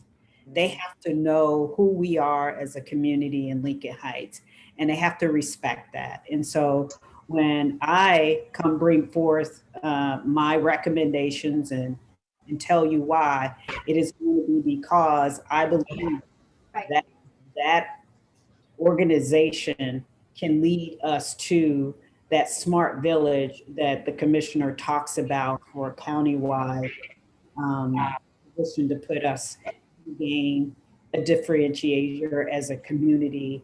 It'll be a community that people want to be in because we are cutting edge and we're thinking progressively about the future of community. So I thank all of you, all the talent that and every one of you bring to just in general, all of the strategies that we're trying to put forth in the village. I cannot do this, and I say this all the time, I cannot do this by myself. You guys are amazing to work with, and I so appreciate all of you and your efforts. So thank you. Madam President, if you don't mind, I do want to say this about your village manager, Ms. Paltrow. It is easy to go in and fight for funding, and then they put a bid out, and you actually could put the bid package together and compete for it. And so the feedback that we've been getting has been very positive. They are so excited about your village manager, and I think that this working through this particular it kind of jump starts because our community block grant director now, who has a lot of other money and also has a wealth of knowledge how to access it. The two of them started working together, and she's the kind of person, if she gets excited about you, you come into the fold. And I think that she just kept saying how she just excited to work with your village manager. And I think there'll be a lot of other things that will begin to at least open up, and at least you know about more things that are happening. And it kind of positioned Lincoln Heights Village at the table, the main table, and not an afterthought. So you got some great things coming up with this, great relationship and partnership with other possible funding opportunities. And then also in the ARA package, we also have $5 million that's been recommended to put toward closing down the gun range there. So, and it's the first time that money has been put forward. So now when they start, and then we had a major press conference where we got out of our offices downtown and had a major press conference in Lincoln Heights to announce something as big as Wi-Fi that will, not only be in Lincoln Heights, but all over the county. So I'm excited about it. And it's just good that you have good people ready to go. And, I just say, hey, take that relationship and keep moving with it. Commissioner Reese, you've said so much. I don't have anything else to say. I just sit here and smile, probably smile and cry, because it's an exciting time for the village of Lincoln Heights. And I know our residents are happy that we are doing what they sent us down at the village to do at 1201 Stephens. So I'm excited. Thank you so much for your efforts. I thank Commissioner Driehaus and Commissioner Summer Dumas, both of them, Yeah. and your teams, because doing what you do, I know it's not easy, but we are very grateful and thankful that we have a partner, all these partners that we're having. And, I always say we are beginning to change the narrative of the village of Lincoln Heights. So it's exciting time. And I really appreciate all the council members. All of them are good at what they do and they bring a lot to the table. So thank you, everybody. All right, so I don't have anything further. If there's nothing else, we're gonna move on to the next task on the agenda. Thank you. Have a All good right. evening. Bye-bye. Bye-bye. Okay. All right, next is gonna be on the regular agenda. We have communications to council from the clerk of council, Lisa Randolph. Madam Mayor, I have nothing to talk about this evening. I did want to ask you one thing. I meant to mention it to report on if anything is going on with the Planning Commission and the Innovation Hub. Nothing at this time. I did reach out to Mrs. Dolores Lindsay when we had the press conference up at Lincoln Heights, and I think that was the last week. And I also followed up on Friday. I think it was last Monday or Tuesday, we were up at the Lincoln Heights. So then I followed up on Friday with not only an email, but a phone call. No response from either one. Okay. So I'm just waiting to hear back from her so that we can talk about it. All right, thank you so much. All right. Next would be communication from the mayor. In your package, you do have the June month-end bank reconciliation for Mayor's Court, dated June 8th. Lincoln Heights Mayor's Court monthly report for May 2021. Total to the state, $799.50. Total area fines to external agencies. Total to other entities, including restitution, $28.50. Total bonds forfeited to the village, 0. Total to the village, including miscellaneous receipts, adjustments, and BA fees, $5,573.67. Total to be dispersed, $6,401.67. Also in your packet is the bank reconciliation. Any questions regarding the month-end bank reconciliation for Mayor's Court for the month of June? Yes, Vice Mayor. Mayor, are those numbers getting higher? Yes, they are. Last month, I think was like 5,000. So, I guess it's making, we're seeing strides, I guess, with the additional officers that we have with the grant. I did want to say something as far as I'll be giving a report. Ms. Peterson has been out. So she's now back, and we'll be coming June 28th, a report regarding what tax collection is going to look like. I know we're at the end of tax season, so I should be getting some information regarding how that's going to look like for individuals that may find themselves in Mayor's Court for tax collection. Okay. All right. Any other questions regarding the report? Okay, if not, is there a motion to accept the month-end bank reconciliation report for June? Motion. Second. It's been moved in second. All in favor? Aye. Any nays? Okay, ayes have it. All right. All right, next would be the communication from the village manager, Joyce Powdrell. Madam Mayor, I really don't have anything that I just back from vacation, but I do want to announce that while I was gone, the staff at the village have been working hard on a project, and that is for the week of June 21st through the week of June 26th. We are going to be having the Village of Lincoln Heights Summer Community Cleanup. That's a week-long event, and we're going to be using volunteers from GE as well as Seven Hills Church.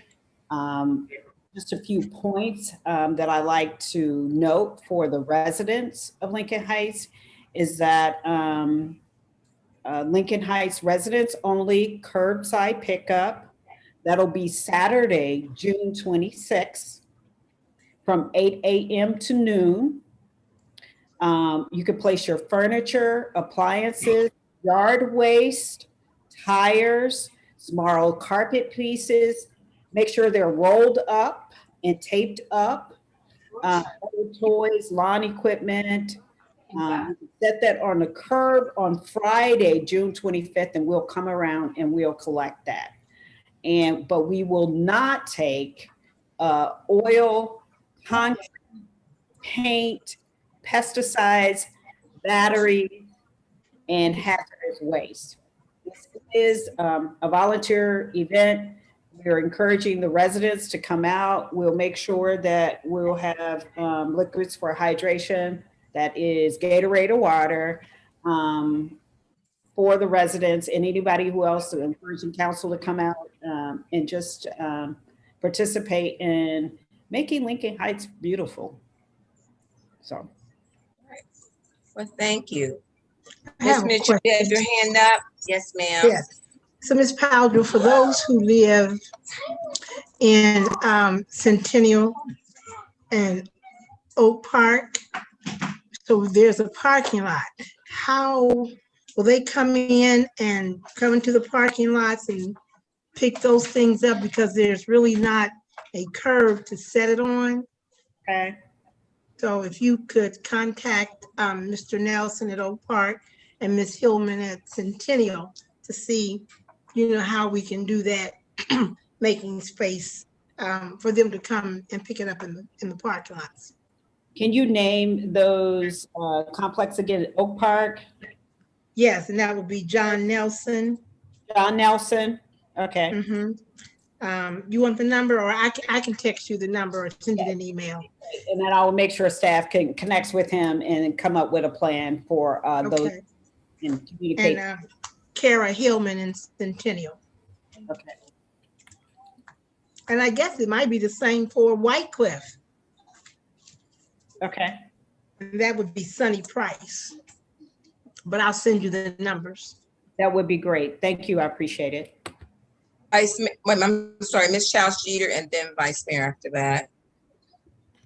that. Ms. Powell, Yes. we have had a partnership with the Lincoln Heights Missionary Baptist Church for quite a while now. And I'm not sure if they've been included. I don't want them to feel that they've been left out of this process. So if you have them, would you contact Reverend Jones and let him know that there's a cleanup day, and I can give you his cell phone number. But I wouldn't want to lose that relationship because they've been good to the village of Lincoln Heights. Well, I think all hands are on deck. So if anybody else they want to add to this, all the more hands we have, that's wonderful. I want to see everybody out there. So please email me and let me know who we need to have staff contact to join us in this. I think if we do this right, we can continue to get the village looking the way that it needs to look. And Councilwoman Baber, I will contact you tomorrow just to talk about maybe we can use this opportunity now to plant some flowers. Because I'm just amazed how great the village looks with the flowers. So staff did a good job. So I want to make sure we incorporate that around the village with your help as well. Well, I had a part two to that. Part two is that the vaccinations are being done throughout the village of Lincoln Heights. I did visit them on was it Friday, Saturday, Friday, and they were actually finishing up. But the grass is just too high over there. And I said that I would tell them that that grass must be cut by the time that they come back. And where are they? Where are they? Oh, it was in Serenity Park. I'm sorry. It was in Serenity Park, and there's a schedule of the whole neighborhood that they're using this month, and I think it's next month too, that Donna sent to us. Somebody sent it to us. But that grass needs to be cut. I looked at it, I said, oh God, and they're trying to walk through it, and it just wasn't working for them. I was there, today, cut. So I would make sure that, put a note to that, and get the list of where they will be to ensure that, making sure that the grass is cut and it looks appropriately for them to be there. Thank you, Madam. You're welcome. All right, Vice Mayor Stinson. So we have a Public Works Department now? No, we don't. Just got back today, so I have an envelope or folder full of a lot of resumes that I need to go through, and so I will be going through the resumes to look at a director of Public Works. But your question was, do we have a Public Works? But by the resolution that was passed, we do have a Department of Public Works. So who are the people that's gonna come around and pick up the cleanup stuff? We have volunteers. I'd mentioned the volunteers from GE Volunteers, Seven Hills Church. They're going to bring a ton of volunteers with them to help with that.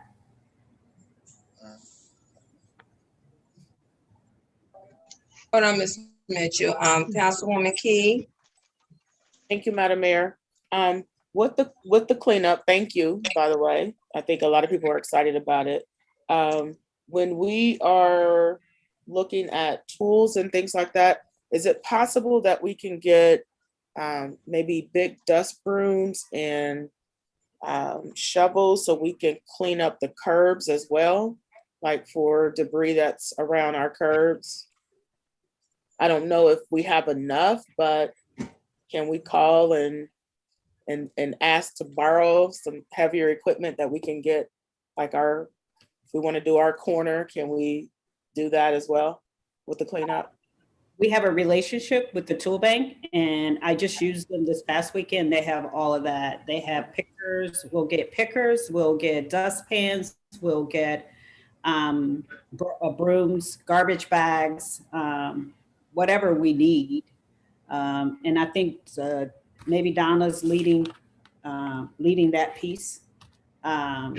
But yeah, we'll have that available, and I will ask her to coordinate if there's a group of people on a particular street that would like to lead that, to contact the village, and we can make sure that they have all of the resources that they need to do the cleanup. So we've got people out even passing out flyers. So we're doing it, each day is try to hit streets to let people know and aware of the cleanup for the whole week. Last question, Ms. Mitchell. Thank you. So Ms. Powell, where are we with contacting the state in terms of Mangum, and where are we in terms of cutting the piece that belongs to us?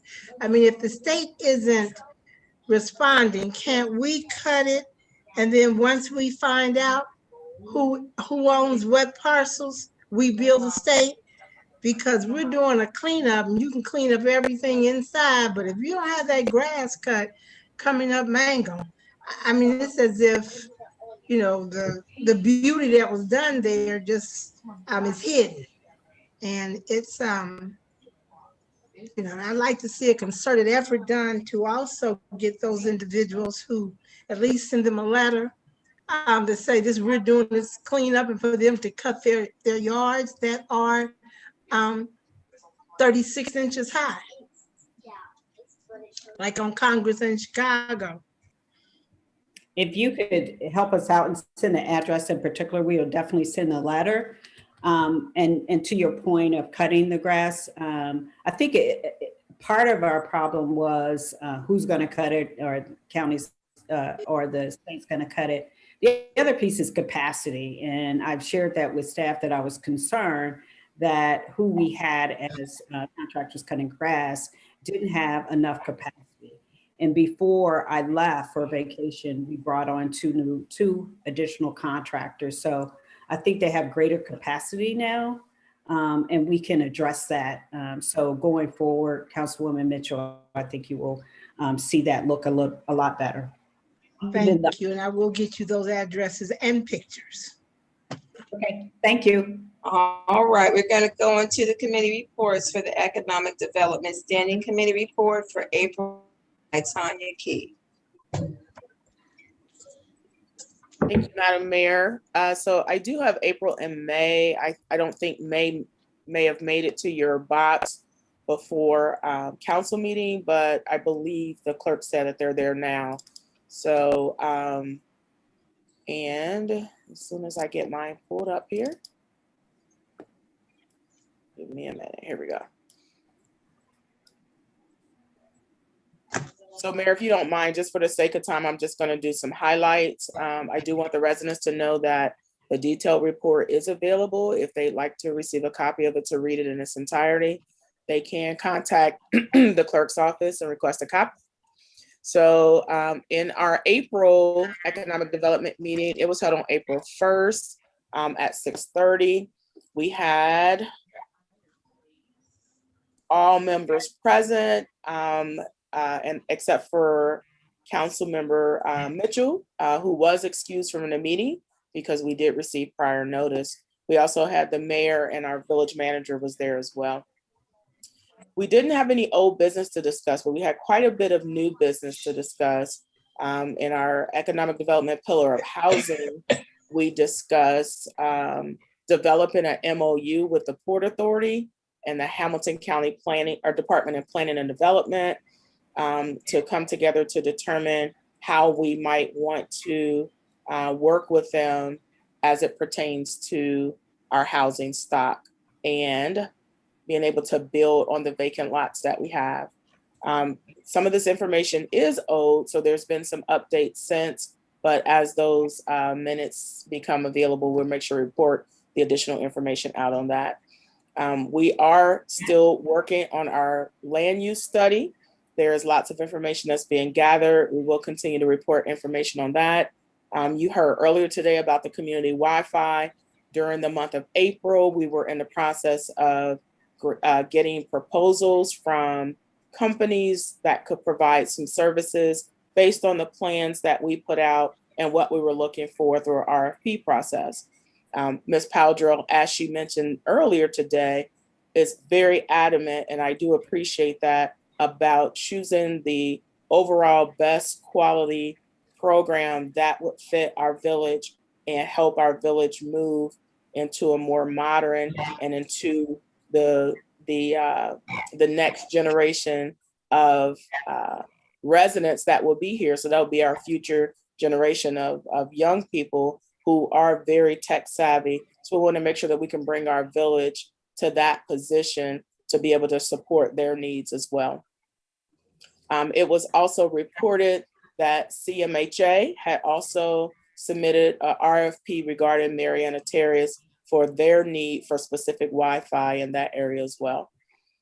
At that time, we entertained a resolution to put a stop to land sales of village property until we had final completion of the land use study.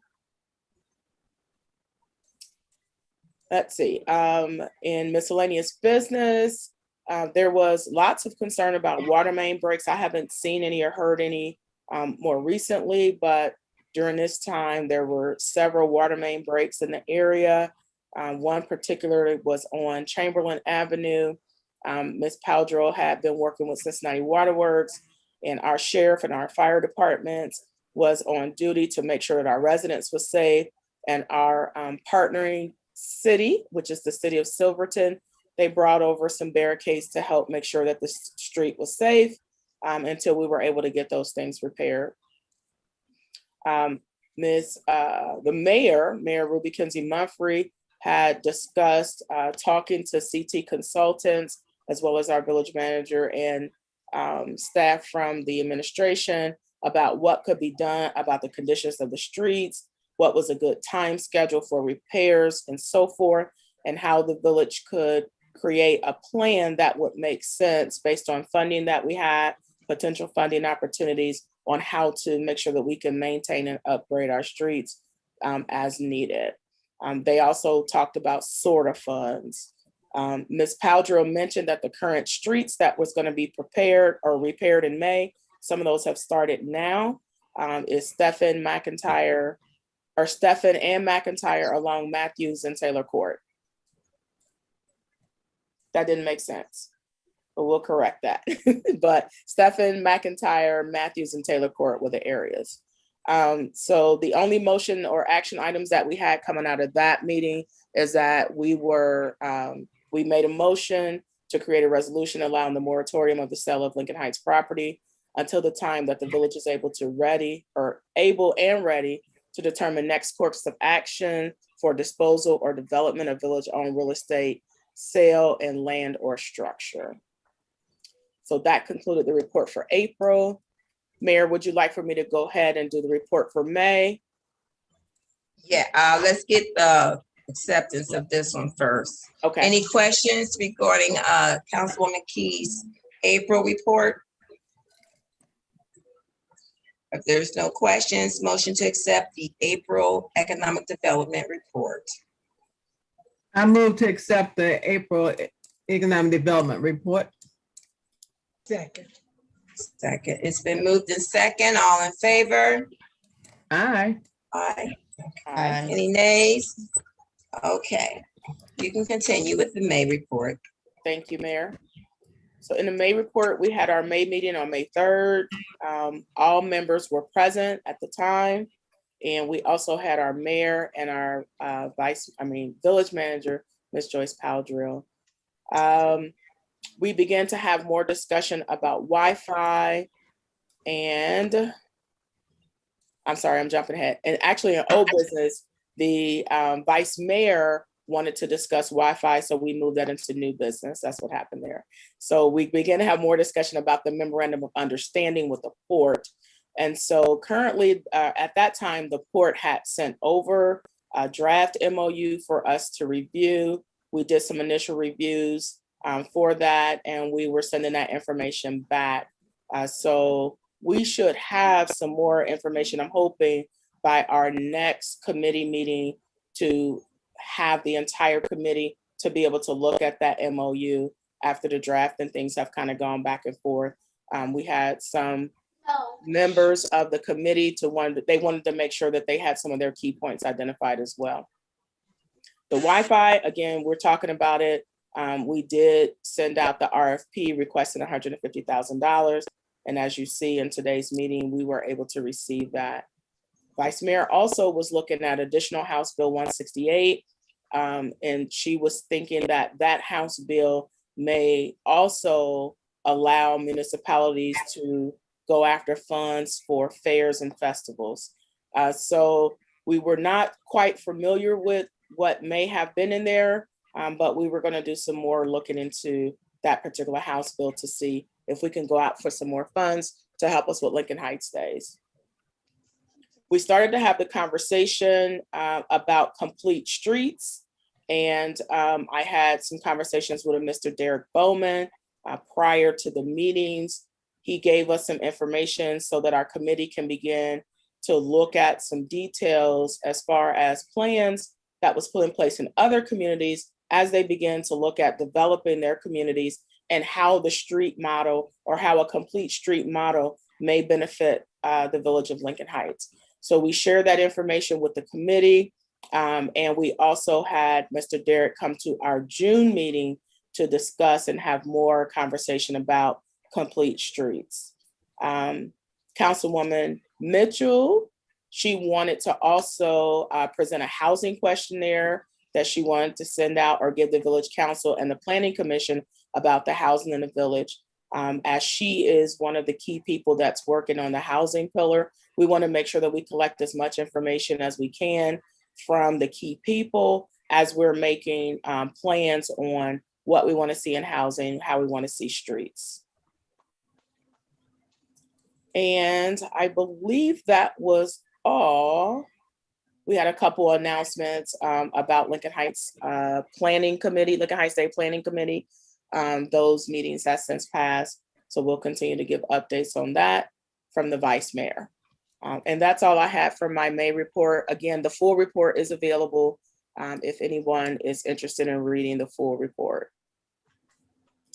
Okay. That's all, Is Mayor. there, all right, you're welcome. Any questions for Councilwoman Key regarding her May report for Economic Development Committee? Okay. If there's no questions, is there a motion to accept the May Economic Development Report? I move. Motion. Second. It's been moved in second. All in favor? Aye. All right. Any nays? Ayes have it. Good report, Councilwoman Key and the Economic Development Committee. Thank you. Great work. Great work is getting done. Great teamwork. Yes, Great exactly. All righty. Let's see. All right.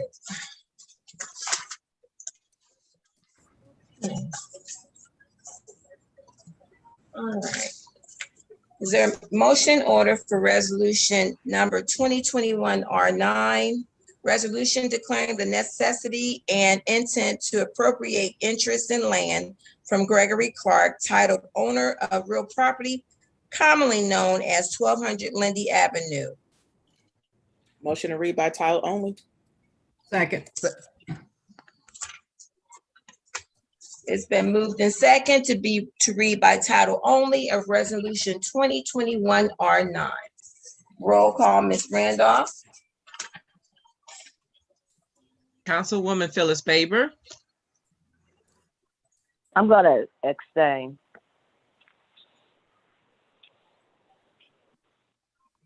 Councilwoman Linda Childs Jeter, Yes. Councilman Durance Daniels, he's absent. Councilwoman Tanya Key, Yes. Councilwoman Laverne Mitchell, Yes. Vice Mayor Jenny Stinson, Mayor Ruby Kinsey Mumphrey. Yes. We have 5 aye votes, 1 abstention, and 1 absent. The motion does pass. Village of Lincoln Heights, Hamilton County, Ohio, resolution number 2021-R-9. Resolution declaring the necessity and intent to appropriate interests in land from Gregory Clark, titled owner of real property commonly known as 1200 Lindy Avenue, PIDN 594-0020-0143-90 for the purpose of constructing a road open to the public without charge. Any questions? Is there any questions? Motion to suspend the rules of resolution 2021 R9. So moved. Second. It's been moved in second. Roll call, Ms. Randolph. Councilwoman Phyllis Baber. I think she went mute. Councilwoman Phyllis Baber.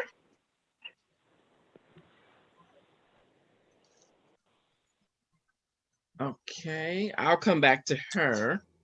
Council. Sorry, I'm gonna abstain. Okay, thank you. Councilwoman Linda Childs Jeter. Yes. Councilman Durance Daniels is absent. Councilwoman Tanya Key. Yes. Councilwoman Laverne Mitchell. Yes. Vice Mayor Jeannie Stinson. Yes. Mayor Ruby Kinsey Mumphrey. Yes. We have 5 aye votes, 1 abstention, and 1 absent. The motion does pass. Motion to receive for passage. Second. Second. It's been moved in second. Roll call, Ms. Randolph. Councilwoman Phyllis Baber, Abstain. thank you. Councilwoman Linda Childs Jeter, Yes. Councilman Durant Daniels, he's absent. Councilwoman Tanya Key, Yes. Councilwoman Laverne Mitchell, Yes. Vice Mayor Jeannie Stinson, Yes. and Mayor Ruby Kinsey Mumphrey. Yes. We have 5 aye votes, 1 absent, 1 abstain. The motion does pass. Motion to accept the emergency clause. Second. It's been moved in second for the emergency clause of resolution 2020 R9. Roll call, Ms. Randolph. Councilwoman Phyllis Baber, Abstain. thank you. Councilwoman Linda Childs Jeter, Yes. Councilman Durant Daniels, he's absent. Councilwoman Tanya Key, Yes. Councilwoman Laverne Mitchell, Yes. Vice Mayor Jeannie Stinson, Yes. Mayor Ruby Kinsey Mumphrey. Yes. We have 5 aye votes, 1 abstention, and 1 absent. The motion does pass. Ms. Randolph, Yes, I apologize. I may have not been paying attention. Did Ms. Childs Jeter vote? Yes. Thank you. Thank you. Okay, new business. Motion in order for resolution 2020 R11, a resolution authorizing the village manager to prepare and submit an application to participate in the Transit Infrastructure Fund Program and to execute contracts as required. Motion to read by title only. Second. It's been moved in second to read by title only of resolution 2021 R11. Roll call, Ms. Randolph. Councilwoman Phyllis Baber, Yes. Councilwoman Linda Childs Jeter, Yes. Councilman Durant Daniels, he's absent.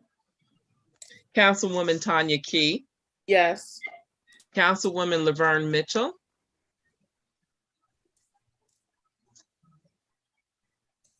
Councilwoman Laverne Mitchell, Said yes. I'm sorry. didn't Hear hear you. Vice Mayor Jeannie Stinson, Yes. Mayor Ruby Kinsey Mumphrey. Yes. We have 6 aye votes, 1 absent. The motion does pass. Village of Lincoln Heights, Hamilton County, Ohio, resolution number 2021-R-11, a resolution authorizing the village manager to prepare and submit an application to participate in the Transit Infrastructure Fund programs and to execute contracts as required. Any question? Any questions? Motion in order to suspend the rules of resolution 2021 R11. So move. Second. It's been moved in second. Roll call. Councilwoman Phyllis Baber, Yes. thank you. Councilwoman Linda Childs Jeter, Yes. Councilman Durant Daniels, he's absent. Councilwoman Tanya Key, Yes. Councilwoman Laverne Mitchell, Yes. Vice Mayor Jeannie Stinson, Yes. Mayor Ruby Kinsey Mumphrey. Yes. We have 6 aye votes, 1 absent. The motion does pass. Motion to receive for passage. Thank you. Is there a second? Second. Second. All right. It's been moved in second. Roll call. Councilwoman Phyllis Faber, Yes. Councilwoman Linda Childs Jeter, Yes. Councilman Durant Daniels, absent. Councilwoman Tanya Key, Yes. Councilwoman Laverne Mitchell, Yes. Vice Mayor Jeannie Stinson, Yes. Mayor Ruby Kinsey Mumfree. Yes.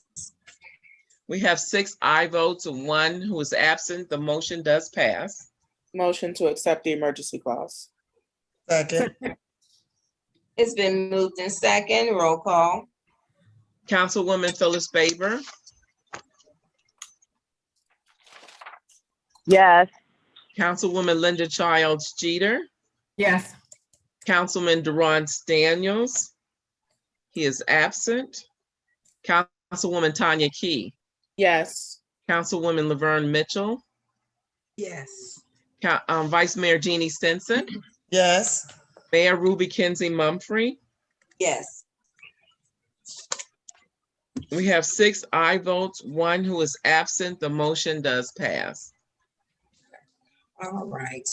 I don't think there's no executive session. It's on the agenda, but there's no executive session tonight. We're gonna go straight into miscellaneous business. In the state liquor license, I'm just gonna give a recap based on the committee of the whole, where we discussed the certified letter from Ohio Department of Commerce Division of Liquor Control licensing the unit of Lindy Street for a drive-through.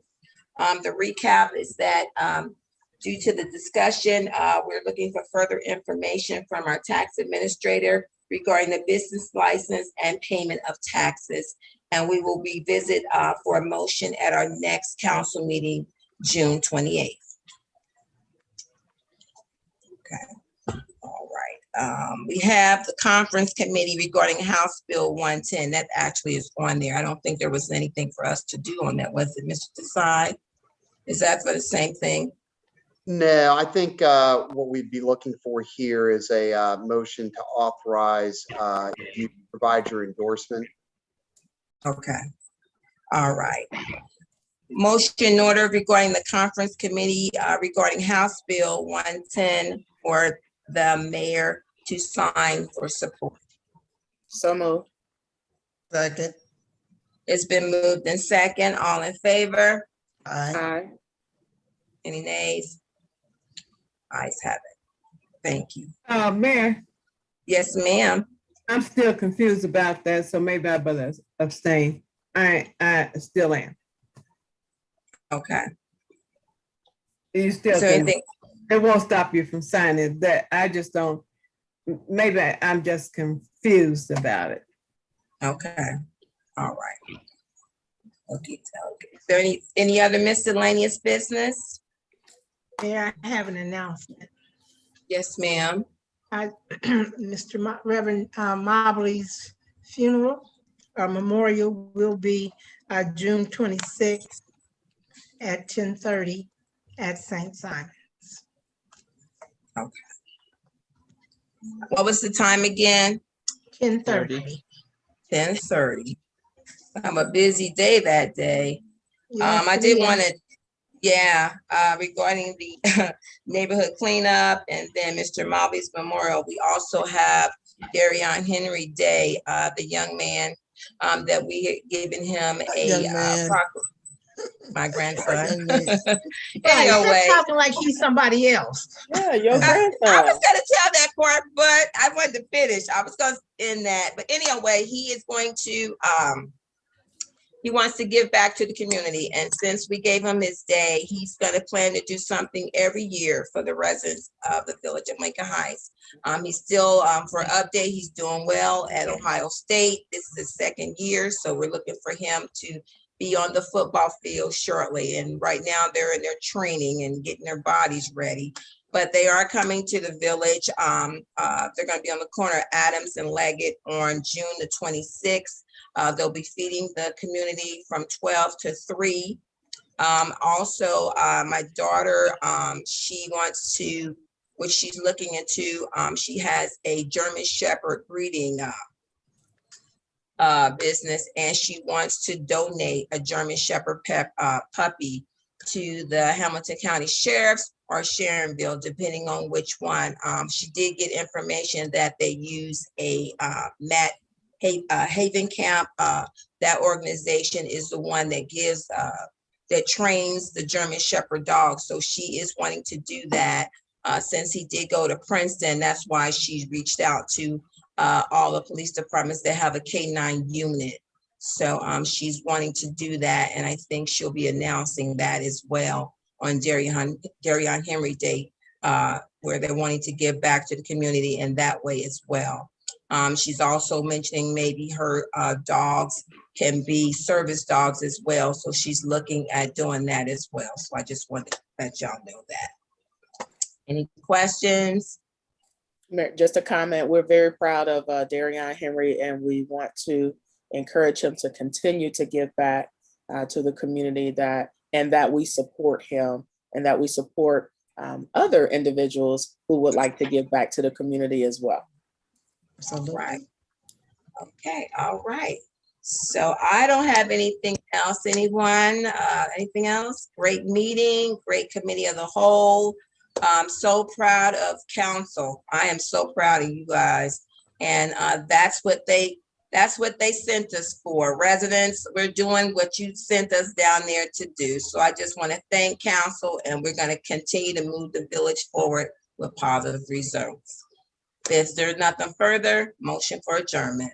Motion. Second.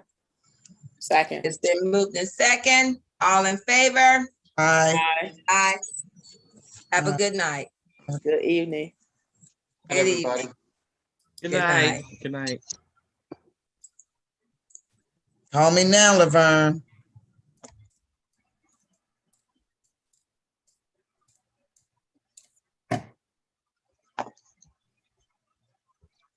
Oh. Wait, do I do?